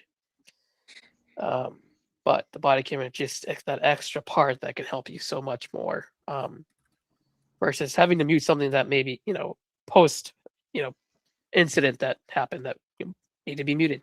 Yeah. What the hell is happening tonight, guys? We got Dublin, Ireland here. We've got UK.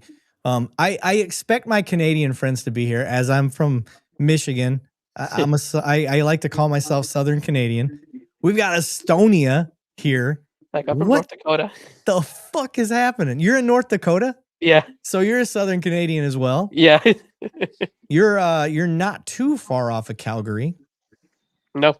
Because I was stationed in Montana, and Calgary is right above us. We actually went and visited. Pretty cool. It's just when you get those minus 40-degree weathers, it's kind of not very fun. So. No. The coldest I ever seen it in Montana was negative 72 on the prairies. Oh my gosh. 100-mile-an-hour winds. It was insane. But yeah, looking at the people in the comment section, it really is humbling to see where you guys are from and that you're participating. I don't know whether to believe this one or not, but Purple Wolf says he's from South Korea. It's not that I don't believe you. It's just that is one of the last places I ever would expect to have somebody on here from. We still have troops down there. Yeah, I'm close to the UK. Oh, are you?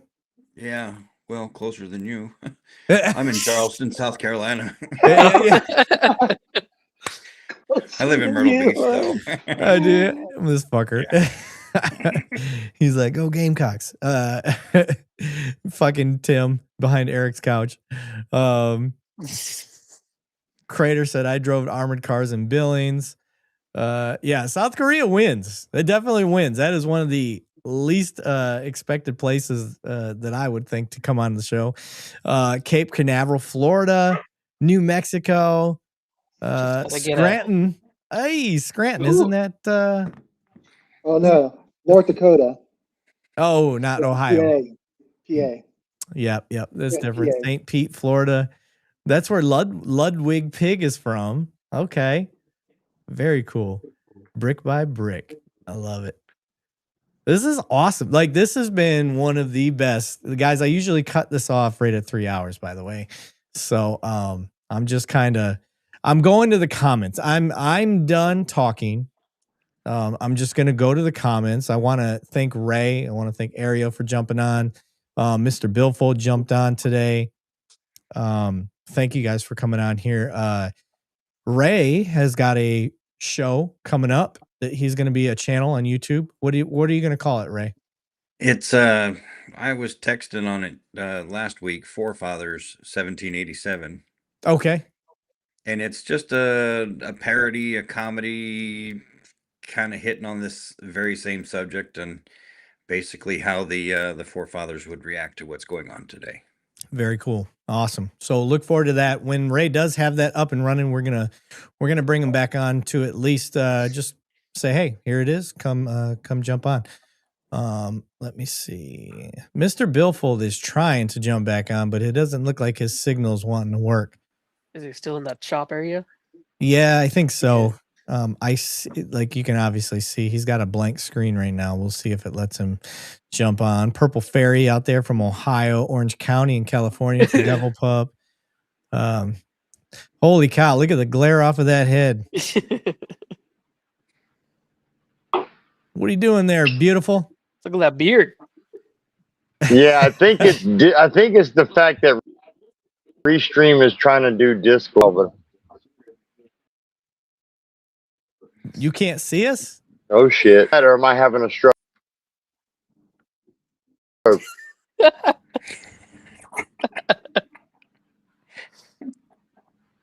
I'm gonna hurt no somebody. audio. Y'all stop. Are y'all picking on me? Yes. No. Whatever will make you talk. You know what though? Why the hell am I hearing a commercial? Did we lose Eric too? For Restream? I think we lost Eric. Yep. It's no longer a show. We lost Eric. It's ours now. We win. Eric has shit the bed here with this. Ario's the winner. Stuff are dead. There we go. Oh God! Please tell me Eric stopped it from doing whatever it was just doing. No, I think Eric got bit I don't know too. what happened with Eric, unless he's having like a storm or something.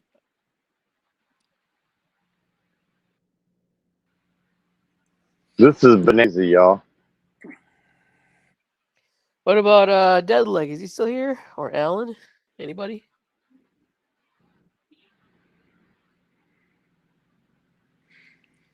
This is fucking awesome.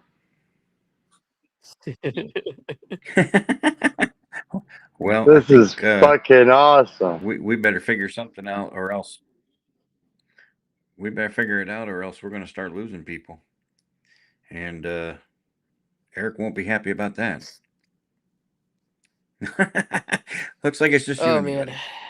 Well, this I call it the legal scandal. Yeah, that's just me. I think. Listen, I appreciate everybody's views on this subject and many of the other subjects that we've had. I think this is very, we're going to call it healthy. The conversations that we have on here, at least, to move forward and to bridge that gap, or to at least attempt to bridge that gap. You know, like Eric, I can, be a good judge of character, and that's why I think I've stuck to this. Why I've latched on to this channel as well. Just like, Izzo's channel and Southern Draw Law and Clearly Established, and the many others. But I started noticing Eric's take on everything, and agree more than not. But there are some things that I have just fought with him over, and I just disagree. Yeah, I think I heard of his channel from Izzo. It's a while back now. And I started watching his, live streams. Hey, there he is. Hey. Hey, I love it. we kept it going. Something happened. Power went out. And like I said, you need to buy a UPS. I guess I do. Well, I don't know if that would have helped me. It would. Oh, I mean, it would keep your computer on. It just, I don't know where your router's at. You need to buy a computer. Router's in my house, so I look frozen right now. Do I look frozen to y'all? Yeah. But you can hear me. Yes. Come in here loud and clear. That's so weird. Oh, there you go. You're moving again. Am I? It always freezes in the yeah, just the most awkward. Yeah, and now I'm trying to figure out my. I'm surprised that there's only been 2 people on tonight. I thought there'd be more that have questions. Come on. It is kind of odd how, when you do the live and you offer people to come on, it just doesn't happen. Like, I don't get nearly as many people on as I expect to get. Yeah, So, I mean, at least your comments are very well engaged, but yeah, I'm surprised that there's I thought there'd be more people on, to be honest. Yeah, Billfold, can you hear me, buddy? Yeah, I can. Can you see me, bro? It was like you heard the power outage happening at my house before it happened. You were like, "Y'all hear that?" And as soon as you did that, I was like, for some reason I looked up like I was gonna hear whatever you were hearing, and my power just completely went out. That was fucking weird. Yeah, dude. You know what it is, guys? I want to tell these new folks in our chat what happened is we talked about qualified immunity too much. and Von Clean cast a force science spell on the restream and fucked Erik up to teach him a lesson. No more QI talk, or Von Clean will pop in here. Right? Exactly. I got to get my background ambiance going too. The power completely went out. I think it might have been a flash of lightning. I told you I'm on like an old power system out here. It's like, hey, lightning. I tell you what, Ray and Ario kicked all the ass while I was over here drowning in the lobby of whatever force science wizardry was happening while you were doing your thing, and Ario and Ray were holding this shit down. Yeah. Oh, fuck. Hey, yeah, I want to thank Sydney, all you guys in the comments tonight. A lot of new people we've never seen before. A lot. Hey, keep your comments coming. Yeah, comments coming, man. People are listening. I would just tell you that, as long as you can keep it respectful, we're all about putting the pressure on each other. There are no safe spaces or soft, rounded off edges around here. So I like it. All you guys, I like that stuff. Just be respectful, don't be racist, and don't threaten people. And we want to see y'all a lot. Shout out to Mr. Dilgaff. He sent $5 in the super chat and said, "What are your thoughts on qualified immunity for protecting LEOs against violating someone's civil rights?" We just said don't talk about it. I know, but because he dropped $5, let me just nobody else, Mr. Billfold, keep it to yourself. Let me just give my point of view real quick. Listen, I think qualified immunity needs to be a thing. I think it's fucked up right now. I think it needs to be fixed. I think if you get rid of it, it's not going to have the results that you think it will have. But overall, I think I am with you that well, I can't say you didn't really give a position, but I think personally qualified immunity has major flaws in it, and it's fucking up the system and causing problems. So it needs to be fixed. May I give Mr. Dilligaff my 90 seconds and I'll let it go? Oh my God! You don't have 90 seconds in you. I do. I've been practicing this. I've been practicing like my Kill Tony 1 minute. I've been practicing. Good call. Good call. I like it. All right. Yeah. Getting my QI pitch down. Here's what I will say. And Dilligaff, thank you for the question. Everybody in chat. Hold on. Here's what. All right. Ready? Yeah. And go. Okay. Unfortunately, for most people who does not do any of the things that the doctrine was supposed to have done when you get it started. The fact of the matter is, qualified immunity is just a series of interlocutory appeals that keep any kind of cases from getting to juries, and therefore clearly establishing any kind of law with which to establish a civil rights violation. 99.98% of all cops who lose their qualified immunity are municipally indemnified by their agencies and municipalities and do not ever lose one penny. So any cop who believes that losing QI is in any way damage to them is somebody who is scared of monsters under the bed.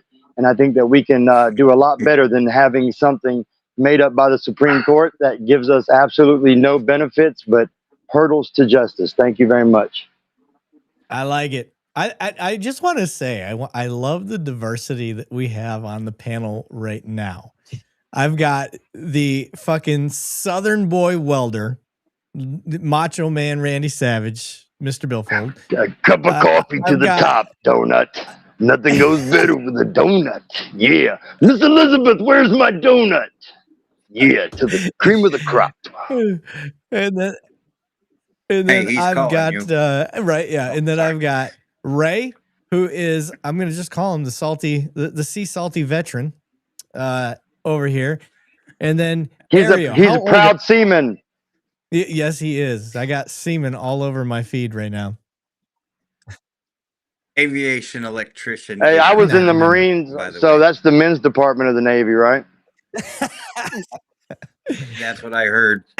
We always take our. Yep, I bring the powdered soap with me every time I get on a boat, so it's harder to pick up. That's so gross. And then Ariel, how old are you? I'm 30. You're Are you really? Okay, I would have put you at about 25, 26. People say I look like I'm 12. Okay. Yeah, you look young, brother. You do. So, hey, I feel young. Okay. Yeah. What is Uh-oh. Yep. We've lost him again. Oh no! See, we brought up QI and Von Kleem has attacked us. You lost me? No, you're good now.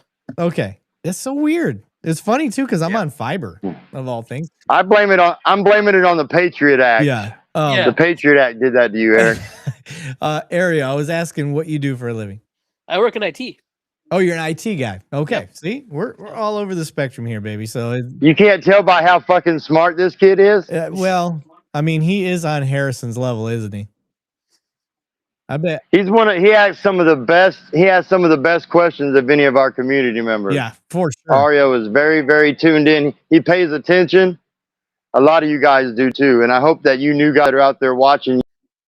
You see, this is what you get when you come to our streams on Sunday. Yeah. You'll get a active duty cop willing to, give you his opinion, and you'll have those of us who push back against him willing to push back against him. So come for the donuts, stay for the beard. Exactly.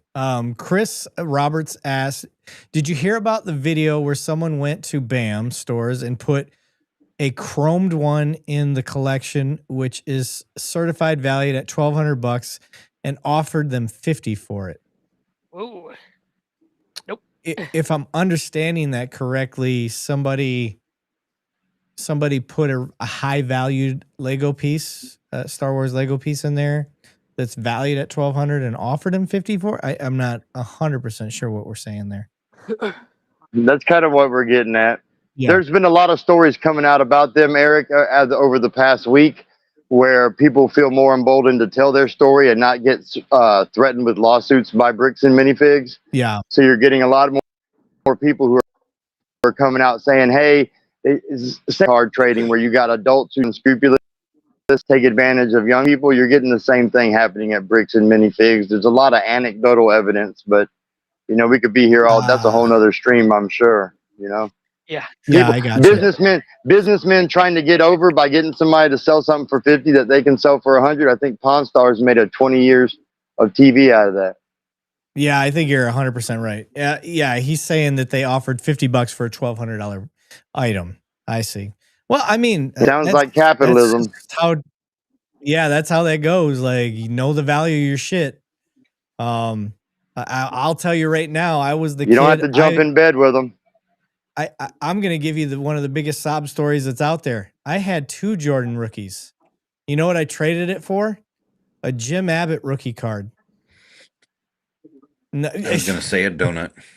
No, I was a kid. I went to a sports card trading shop, and Jim Abbott was my favorite pitcher. Why was he my favorite pitcher? Because he was from Flint.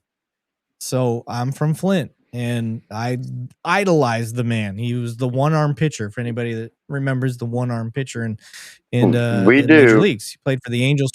Yeah, he played for the Angels for quite a while, and he threw a no-hitter for the Yankees. So I heard he got pulled over for using his hand and a device or something. I heard he got a ticket, but he beat it. Yeah, he had his right hand. You know what pisses me off about that fucking story is now you've got Officer Tatum jumping on, be like, oh, she faked it. She could do more with that hand than she let on.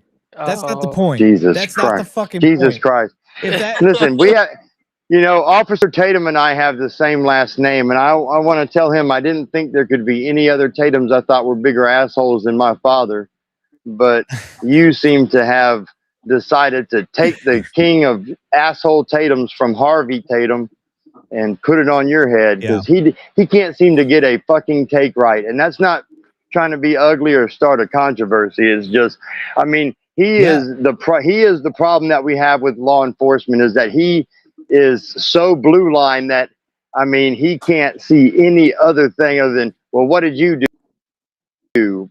Obviously these cops have every reason to do whatever they want to do. I mean, he would never talk about the fact that, let's ask ourselves this question. Was that really a case of this guy just making a mistake one time? Or is this a man who uses, I saw a device in the right hand of this person X as a pretext to every single stop he's ever made and written a ticket for that? That's the question. It just so happened this lady was missing a hand So it caught him doing what he was saying right off the top of his head without even looking at her. Yes, ma'am, I saw you manipulating a device in your right hand, and oh shit. Okay. Yep, that device in your nub. Raise your other nub. There we go. You know, but I don't think that was so. I don't think it was so much a mistake. I think that it was a clear example of I'm a cop who gets lots of awards and people who shine my boots if I do a lot of tickets. So I always will swear in front of a judge that I saw the device in their right hand, Your Honor, and that's what most people here aren't thinking about when they talk about laws. They don't pay attention to how law works. If it's a traffic thing, it's preponderance of evidence. So a cop saying he saw it is all the preponderance of evidence you need in most traffic courts for the judge to go, okay, well, I'll find you guilty under the preponderance of evidence. So this guy knows what his preponderance of evidence is and just knows that he's full of shit. But it just so happened he pulled it on a woman who didn't have a hand with which to do it.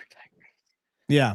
You know, I think every single case that he's ever given should be canceled. Hold on. For that. Hold on. We have to address Randy 17's comment that is completely uncalled for, sir. Saying that the Detroit Tigers suck. Listen, Linda. Everybody's entitled to their own opinion.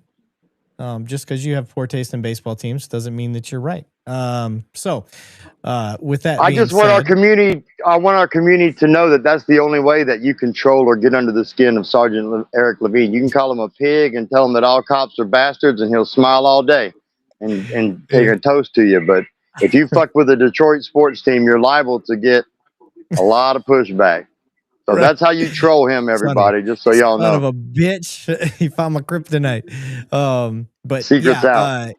Yeah. Oh, to Mark's point here, and I think I've talked about this before, but I'll bring it up again, is that the police officer doubled down.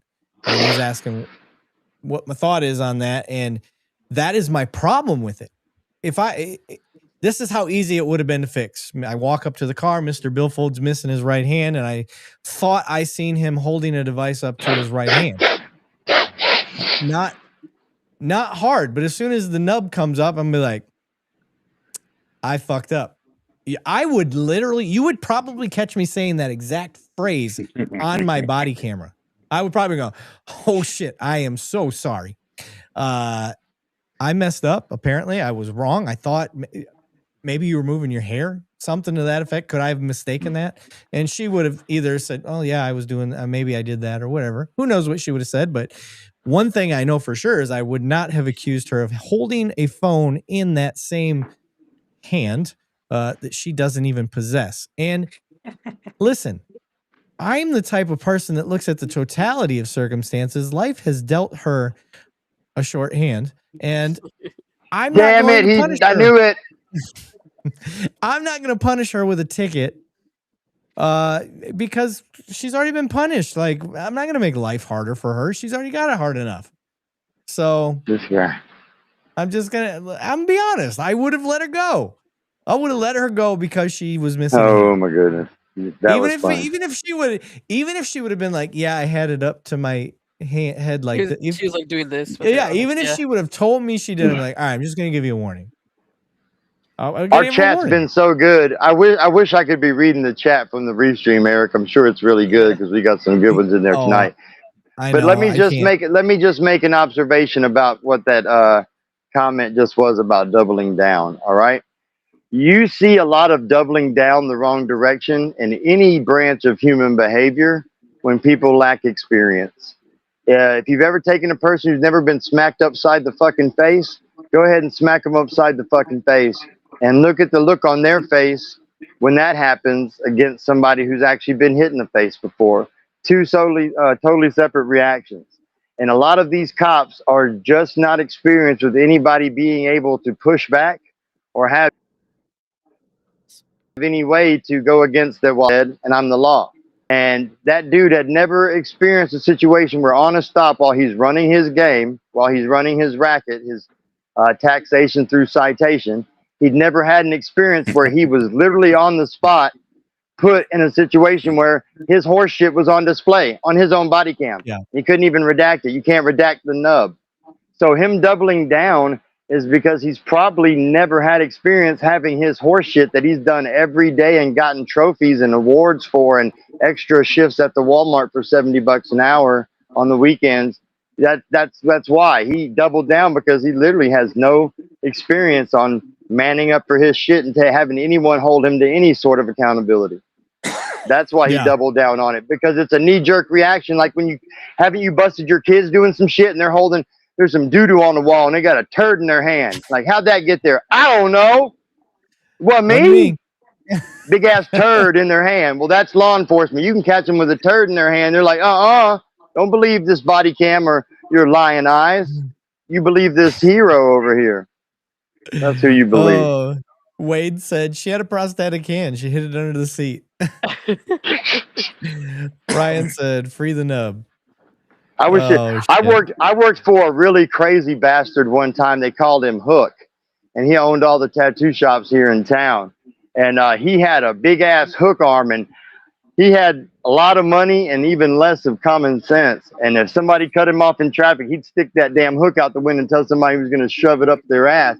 I was like, dude, that's a big old shiny, scary hook, man. Keep that shit away from people. Somebody's going to shoot you next time you stick that hook in their face. I was like, you stick that little nub of yours, that's cute. I just want to kiss it. But keep the hook out of people's face, Hook.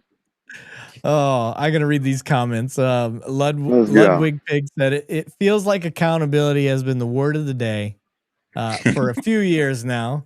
And then the man in the hat said, classic Mr. Billfold. I love it. Hands down, best episode ever.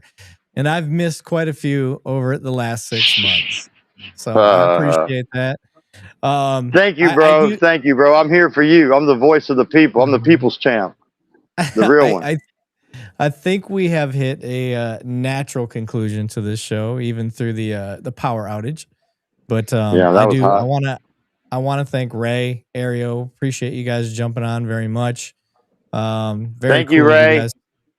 Hey, good to meet everyone. Nice to meet you too, sir. Mr. B, appreciate you. And to everybody out there that watched tonight, like, holy shit, we're still sitting at 186 people that it's showing to me on here. So that's amazing in itself. I fully admit we usually don't have quite those numbers. We seem to keep growing. You gotta spread love. Yeah, but if let me just say already, please. I'm gonna fillet myself off of here. I was telling you to jump on this last Sunday when the shit popped off, because I know that a lot of these folks are going to want to hear it. And I just want all you guys out there who are watching this story to please subscribe and like, because this is not going to be the last time we jump into this. I think this is going to be a story that people are talking about for a while. So if this is your first night with us, please come back, jump on the live stream, jump in the Discord. Mods, please post the Discord link. And that's all I got, Eric. Yes. Please, I appreciate it, brother. I appreciate Ario. You got any closing remarks, sir? I can't wait to tell my mom, but that's about it. Nice. Ray, you got any closing remarks, sir? Well, I think it has been a very productive conversation. I can't believe it's been over 3 hours. I know, right? I know.